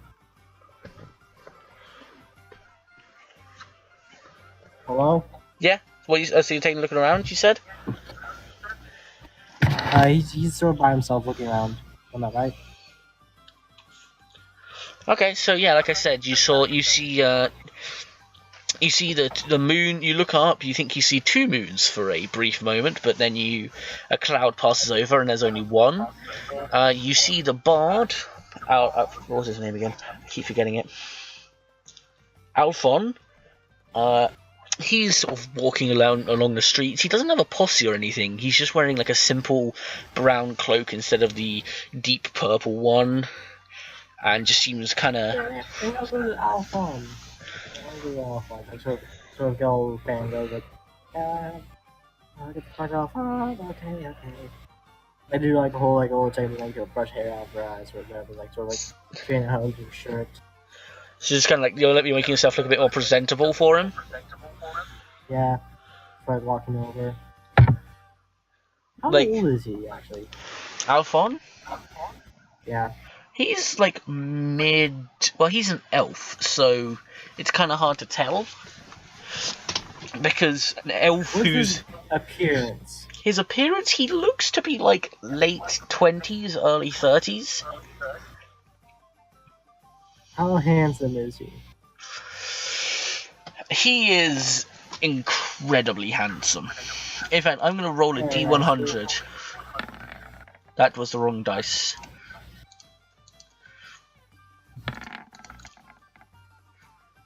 Yeah, he is like way more handsome than the average dude. Especially in this kind of era. Yeah, so like he's like going to like hey Alpha, hey, hello, hi. He sort of jumps a Big little. man, big He man. jumps a little as you call it. And he's like, "Oh, you're the one who did that amazing performance, right?" Yeah. Sorry. Yeah, I am. That was one of the most amazing things I've seen today. There was a couple more groups that tried to use illusions and stuff, but there was so much passion, so much emotion behind your show that it captivated me. Please, like, do you want to walk and talk? I was on my way to the upper district to sit by the lake and think of some new ideas for songs and such, but I'd love to talk to you. I would love to. Okay, so he kind of gestures for you to follow him. Yeah, that's what's up. I'm sort of like start battling I about that piece where I sort of inspired off my own adventures. Oh my, you might know this yourself. Like if you like thinking of like when you ever like you usually people think of adventure as like sort of grand, romantic or like very themed. Like once you actually get into it, it's actually kind of terrifying. Oh And I God, based I off know. of that idea. I could tell. I could tell. Trust me. I've been through my fair share of adventures that. Yeah, I based that was based on my adventure. Even I'll admit that, like at the darkest of times in my adventures, I had my friends and my companions around to help me through it, and I've never felt like the raw darkness that came off that. I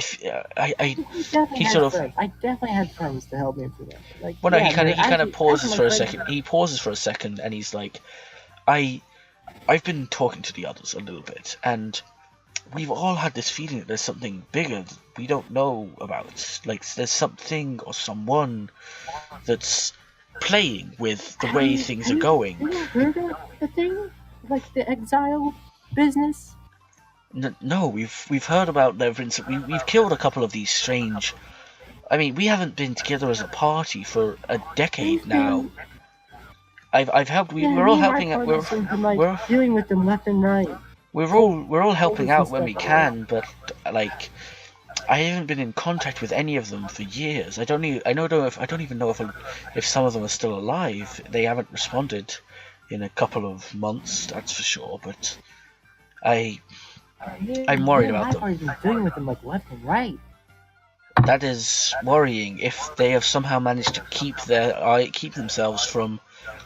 If they are as big of a threat as you say, but they've managed to keep themselves from us, the four great heroes, then that is... I fear there may be a stronger power at work here.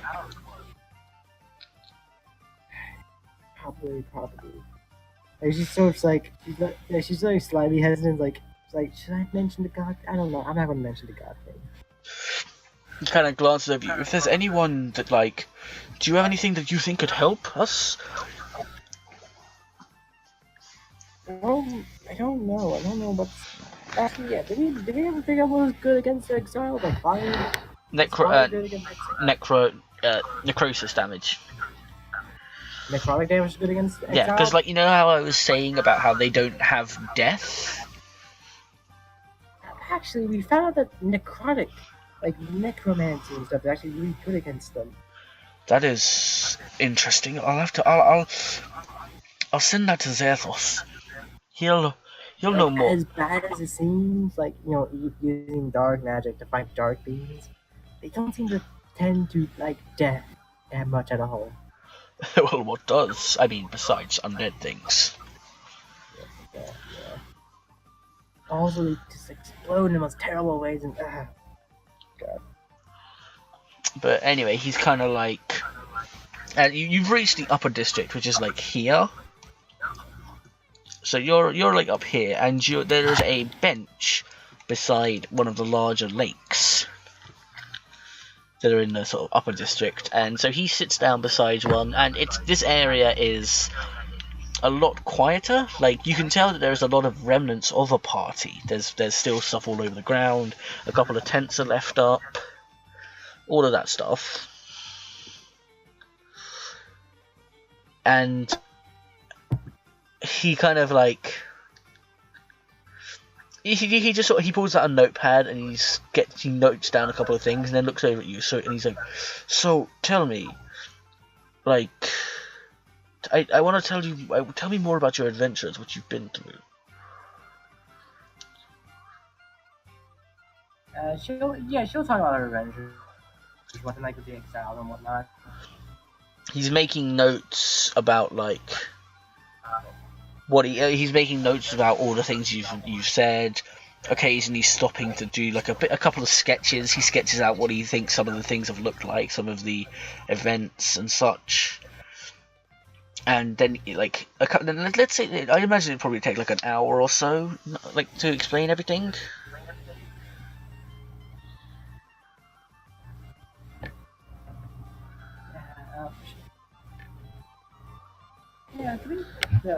She's going to casually sort of like over time, where she's going to start like. Sorry.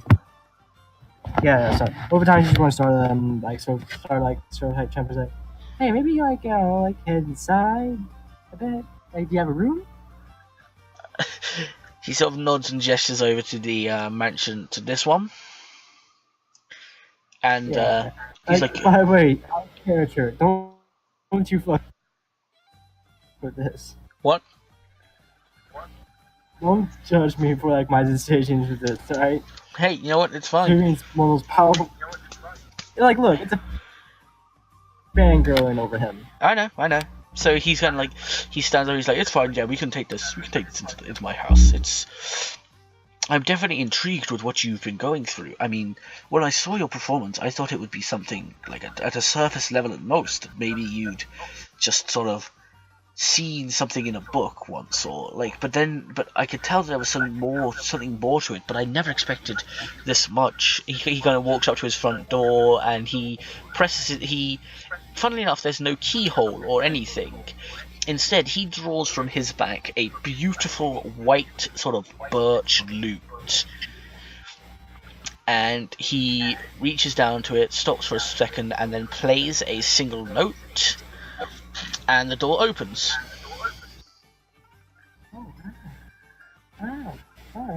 He steps inside and lets you follow, then strums another note and lets you, and the door sort of closes once again. So you're now inside of his house. Cool. What are you gonna do? Right. Yeah, it's like, so where are we in right now? Right now you're in kind of like the main foyer. You can see there is a staircase directly in front of you, or like a ways in front of you, and that there's 3 different doors leading out to separate rooms. Alright. So what is this? Like, I was like, so where should we take this conversation? I don't particularly mind. I mean, is there anywhere in particular that you would be interested in taking it?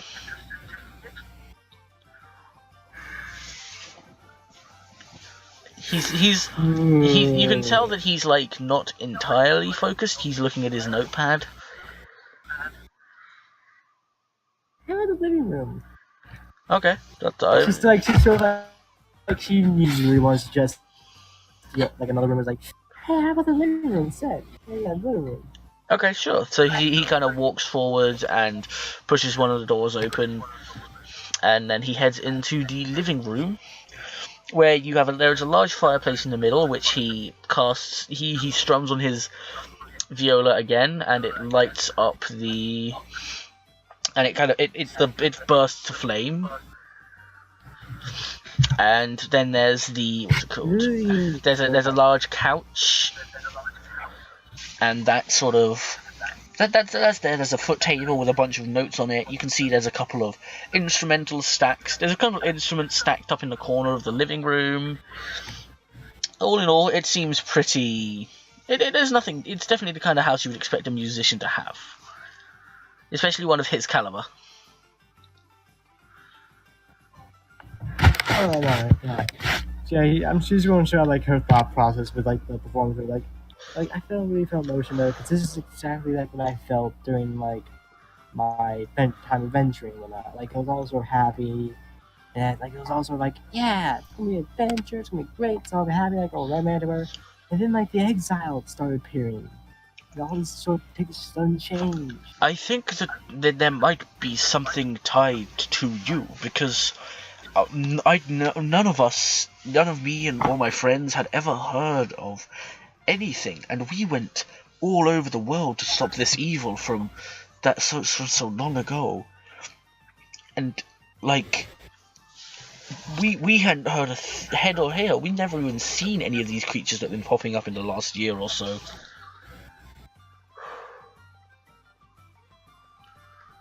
Yeah, I guess we just got lucky then. I'm not sure how to say it.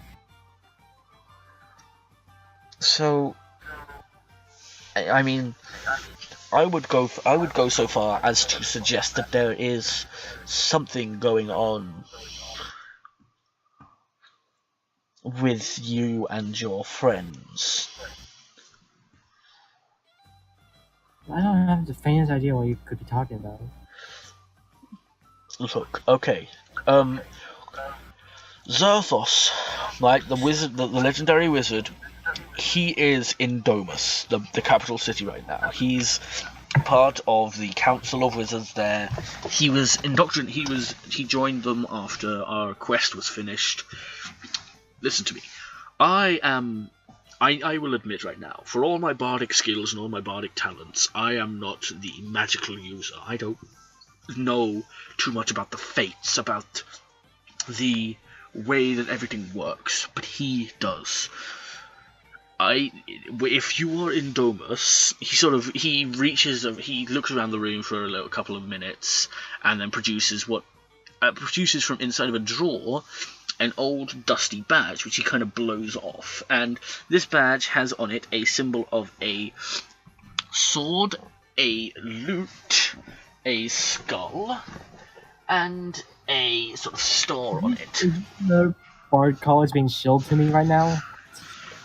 No, he's like, okay, when you get to Domus, try and find the Magical Council and show this to them. They'll know, they'll let you in, and you can talk to Zerthos. I sincerely doubt he will have been able to have taken the time to learn about all of this himself, which is why you need to go over this with him, and anything else you might find on the way there. Just find your way to Domus. By the way, I just love the idea of like Will could be like the mundane connection in the group, where everyone's group sort of faded, whatever, like faded to join in. Where Vilka's like the one who's like, shit, you can't. I guess she's in it anyway. And she's the one who's like talking to all the normal people about it. Like the people who are supposed to be good at it, but yet they're the ones who ended up with it. Yeah, like you're talking to this legendary bard, and she's like, "Hey, you rookie bard, you're the one who needs to do it." Like no, I mean was she's been like everyone else has been told by the gods, whatever. Like, hey, you gotta do this thing. You're destined to. Meanwhile, they turn to Rilka and it's like, yeah, sorry, you're kind of stuck with this shit. Pretty much. And then Rilka sort of like turns to the normal people like, Hey, look at this shit. Wow, that's amazing. What? Sorry, I'll send it to you in a second. It's fucking like a chain of command of like, alright, God's told them their fate, whatever. Then they told Rilka that she's like basically stuck with them. Then Rilka showed humanity like, so here's what I'm fucking stuck with. Fuck me, I guess. But anyway, so he kind of hands you this. He hands you this sigil, and he's like, I don't know what else I can tell you. This is something that if we had been together, if we had come together, and if we were still a party and it hadn't happened, and we hadn't. As soon as he sort of hands it over, she's sort of like silently smiling as he sort of holds it. So inside she's super fangirling. Yeah, like, what do you say? Yeah, you say she's gonna be fangirl or whatever. Yeah. Because this guy's chanted the shit. Yeah, older yada. But yeah, so he hands this to you, and he's like, "This will just show this to the people, and I promise everything. You'll be able to tell it to him. He'll be able to help you out. If we hadn't split up after that, then I'm sure we would be able to help you more. But as it is, I cannot fight a whole group on my own. I will stay and I will carry on doing what I have done to protect people from these things wherever I find them. I thank you greatly for your tip on necrotic damage." But like, he's just kind of looking down. He's like, I wish I was more useful.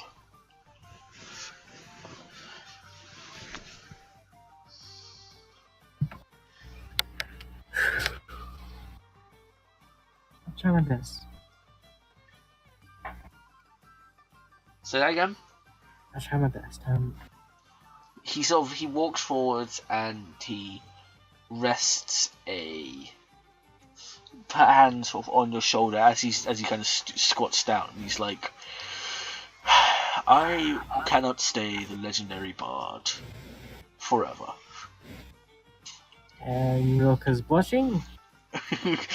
He's kind of smiling at her, and he's like, I'm not one who's to dole out destinies or anything like that, but from what you've told me, it seems like you and your friends are going to be the ones to take up the mantle of the ones who will save this world. And I just want you to know that I just want you to know that after your performance today, I don't think I could ever have made a performance that impressive. He sort of chuckles. I'm sorry, I'm just having a mental image in my mind. Like, meanwhile, the rest of the party's like, yeah, we're fighting bandits, wherever, yeah. Meanwhile, Rilka's getting every single thing dumped onto her. That's what happens when you stay behind. Oh, you just get all these responsibilities dumped into your lap. Hey, buddy, here, have a free loot. By the way, you owe me something. Hey, buddy, I'm a legendary bard. Guess what? You're gonna be the legendary bard, but now. Later. But he hands you the stuff. He hands you this new item, and he's like, hey, I wanted to ask you something as well. Can you show me your, show me your loot? I wanted to take a look at it. I mean, he just kind of trails off a bit. Is he talking about my normal one? He just says, show me your loot. Actually, I don't have a loot. I have a veal. Oh, Viola. Bleh, you know the one. You know what I mean? I'm going to show him my normal veal. It's like, here, she's still apprehensive about using the other one.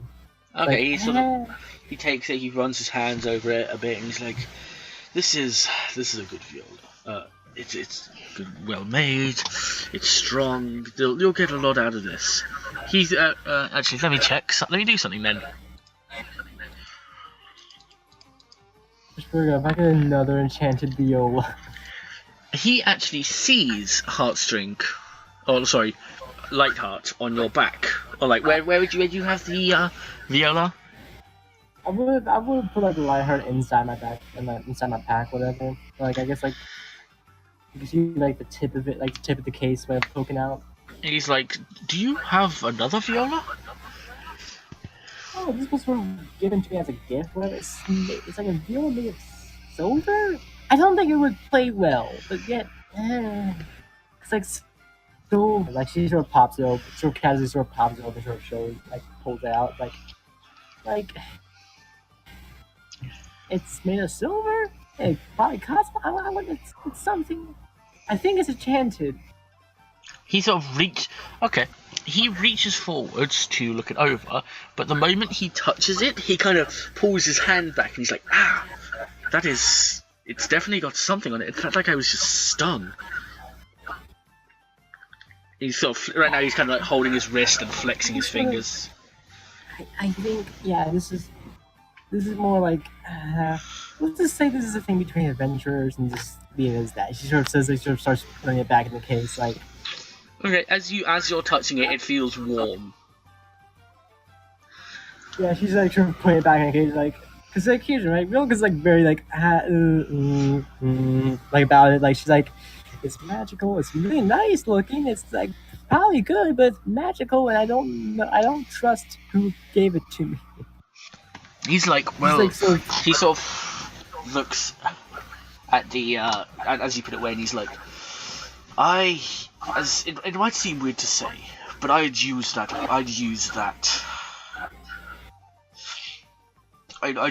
viola. I get, okay. There's something. I get what you mean, but I don't trust it. I know his magic is probably better, but I don't trust it. Well, you're an adventurer. An adventurer can't get everywhere he wants, or they want, just by going the easy route. I feel like that's a lesson you have yet to learn. No, I can understand. I'm saying it through hard stuff, whatever. I'm not saying this is the easy route. I'm saying that I don't trust this magic item that could possibly do something. Say that again? I say I don't trust this magic item that I don't really know all the powers of. Well, how are you going to know? How would you know the powers that it holds within if you don't use it? Isn't that the point? That's the point of my statement. I don't trust it. Well, I mean, I didn't trust any of my party at first. I had a paranoid wizard, who seemed like the world was out to get him. There was a knuckle-headed barbarian who seemed like he'd throw himself headfirst into danger. I'll tell you, when I first went out, I thought these were going to be insufferable idiots, but I gave them a chance. Look, not all... At least people talk. Look, a viola speaks with its music. Look, okay, from musician to musician, don't give me that viola bullshit. What do you mean? I mean, look. There's always that's like a teacher to student, like, saying of like, oh yes, you must learn to speak with your fingers into the viola, like with your bow and things, like, it's like you'll become as one, like. Sure, that works with like most students, like, with normal viola. This is an enchanted viola I don't know anything about. He kind of Why would I? Some random dude gave it to me on the street with glowing eyes. I don't trust that. He stops. What did you say? Some random dude on the street with glowing eyes gave me this. He's like, hey, you slay that. You killed some of that exiled shit. Here, I want some of that shit dead too. Here, take this. And then he fucked off. He sort of Eltor walks over to the window and looks outside, and he's having like his compassion. He's having like his moment where he's like looking out the window, like the wind's blowing his hair. No, he's just kind of looking around the windows. He's kind of circling the room a little bit. He pulls out his viola. He's got lute. He pulls out his lute and he starts strumming on it very quickly. You can see it. You don't strum a viola. Yeah, no, I said lute. Lute. Yeah, he starts strumming that fairly quickly and moving around the room, and then kind of turns back to you after a couple of minutes actually, and he's like, "Listen to me. I don't. You shouldn't have told me that. As far as I'm concerned, you didn't tell me that." Alright, good. You know what? I'm gonna go. I'm gonna. But Yeah, let me give you just one bit of advice. He walks No! over. You know what? No, look. I realized I've overstepped my boundary. I realized I have several things. I've also realized something about venturing. That you probably shouldn't say what you do. Because then you'll get this, like, really long sort of monologue about someone, and then you don't trust anyone, and then, like, it all sort of ends up in a mess. He walks over to that happened to you on adventuring? He walks over to a cabinet that's on the wall. One with a sort of onyx tint to the glass, so you can really see what's inside. And he opens it up. Like a scroll or something. It's like, by the way, that man was also a demon or something. I'm gonna walk out this door. No, he pulls out a golden viola that had the same kind of symbol in sort of engraved into it. The same one that you've got. Well, a similar one. This one, instead of having a viola and a sword, it has a lute and a key on it. And he puts it down on the table. No, he's not. And he goes, "I found this while we were adventuring, and I never used it, but there were times when I would, after we'd lost people, after we'd failed to save someone, when I would feel it in my bag, and I would spend, I was kept up so many nights thinking, what if I'd used this? What if I'd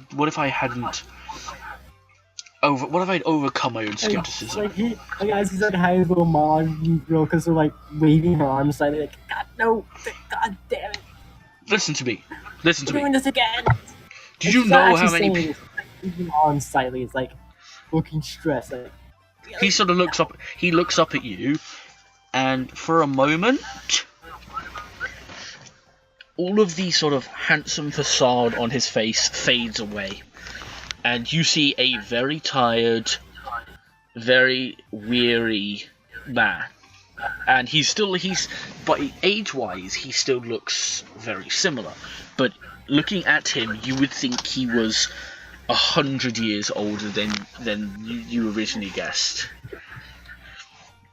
And I love the idea of having Roka now, where she's trying to no sells like any sort of like magic item, like usual bullshit. Like, no, God, don't do this to me. I didn't want it. But he's just kind of like you see this look on. You see his face, and he goes, "I have seen more people die than any one person should. I have seen them die and be brought back by the one person that we were trying to kill. I've had to kill friends and family more than once. I'm not going to tell you what you should or shouldn't use. He sort of pauses for a second, and he stands up, puts the loot back, and closes the case again. If you wish to stay the night, I can offer you a room in here, but that is up to you. I don't want someone making the same mistakes and suffering the same loss as I did." So you're offering the loot? Is that what you're doing? No, he's put the loot back in the case. Oh, I mean, like what? Like, does the case have a fancy name too? No, it's as far as you could tell, there wasn't anything on it. Alright, alright, so he's just showing me off the loot. It's like, this loot could possibly revive someone, but I never used it.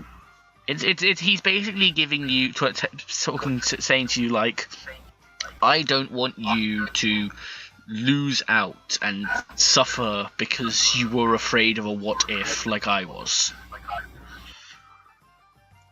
But he ends it with a I don't want to tell you what you should do and what you shouldn't do.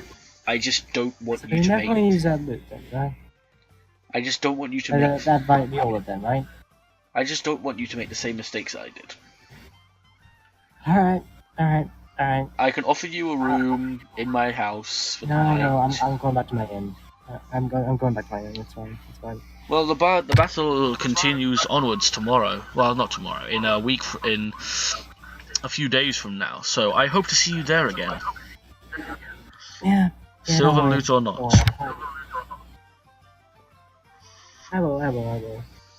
He smiles faintly and he's like, I'm sorry if I got a bit heavy-handed with things. It's been, you wouldn't believe how long it's been since I had someone I was able to sit down with and chat about adventuring and such like that. Yeah, Nowadays it's all fashion and music and girls and when we killed that horrific being all those years ago, I thought that I thought we'd spend the rest of our days together as friends, just enjoying the peace. Sort of like saying that, like as he's saying that, Roka's like internally like, God damn, I just wanted to get in your bed. Well, that's the thing though, is he's a fucking artist. He's a musician. Tell me throwing yourself at a brick wall. I mean, what were you expecting? You get inside and he's like, yo, so you want to fuck? That's what most bards are like. Yeah, but not most legendary ones. No, most legendary bards have a harem by now. Haram? A harem. You mean a harem? Whatever, fuck it, I don't know. Yeah, but this is a legendary bard who was part of a party that went up against a horrific monster that was fucking bringing everything back from the dead. He's been through some shit. Look, it's D&D. Bards across all dimensions are usually like, I want to fuck a thing. Is that a dragon? I want to fuck the dragon. I mean, he has. That's the thing, is he's fucked so many exotic creatures that he's kind of lost interest in regular stuff. Just don't go in his basement. Just don't go in the basement. There is literally a dragon in there. Like a sex dragon. A sex dragon? It just breathes red sexual energy. It's constantly got that fucking sexual aura field around it. But anyway, so he heads up to he nods. The ancestors. It's like the ancestor. He's like the ancestor, but instead of like summoning the eldritch beings, like I must find the great sexual being inside my basement. How do you know that was what the ancestor? That's what the ancestor was going for this entire time. The true darkest dungeon was in our dick so long.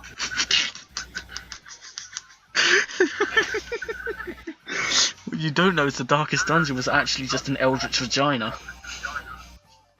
The true darkest dungeon is in the heli.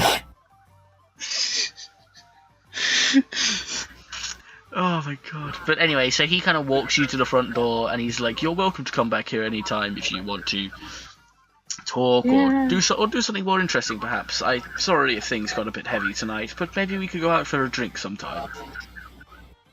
Nah, it's fine. It's fine. You sure? It's completely fine. My friends are probably going to be back soon, probably going to be off doing stuff again. It's completely fine. He chuckles, he's like, I know what it's like to be the bard left behind.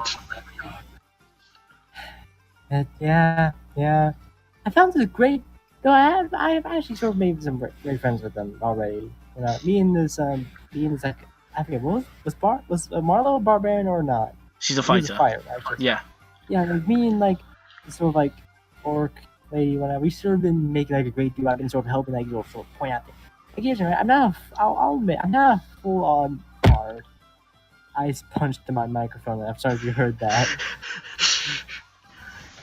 You really hate I'm being talking called about my hands. You hate being as called fu- a full-on bard. Like, I'm not. Wait, what she said? You hate being called a full-on bard. Like, no. I'm sort of admitting something there. Like, no. She didn't say that she hated it, but she's sort of saying like, what was it like? Because like she's sort of like it's sort of like a weird way to explain. Like, here's the thing, right? I'm not like exactly like a full-on bard. I'm sort of like I learned how to sneak around a lot more than I did for doing bard stuff. To be honest, the whole barding's actually sort of new to me. Okay, fair enough. Because like, what was it like? She's only like most of her levels are in rogue right now. That's fair. Yeah, she's like to be honest, like she's like sort of to be honest, I'm not exactly full on bard. I'm more of a sneaky type than a bard. He laughs a little bit and he's like, "Oh, it's fine. We've all been around the bush a bit. Did you know that there was a point where I used to be a warlock for a bit?" Oh, what? A warlock? Wait, you had a patron? Maybe a long time ago, but The patron's in his basement. he just kind of wants to change the subject, but he's like, "So, I don't know what to say to you. Just, I hope you continue on with whatever you wish to do, and I hope that I could have helped you in some way. Just remember, when you get to Talremis, show them the symbol. Alright, gotcha. If anything else, it'll just help you get through those horrific lines at the fucking entrance gates." Alright. Well, that's stepping, huh? Hmm? We're gonna leave. Head We're back back in, and you're gonna head to sleep. and that will be an end session. Alright, that is the bonus session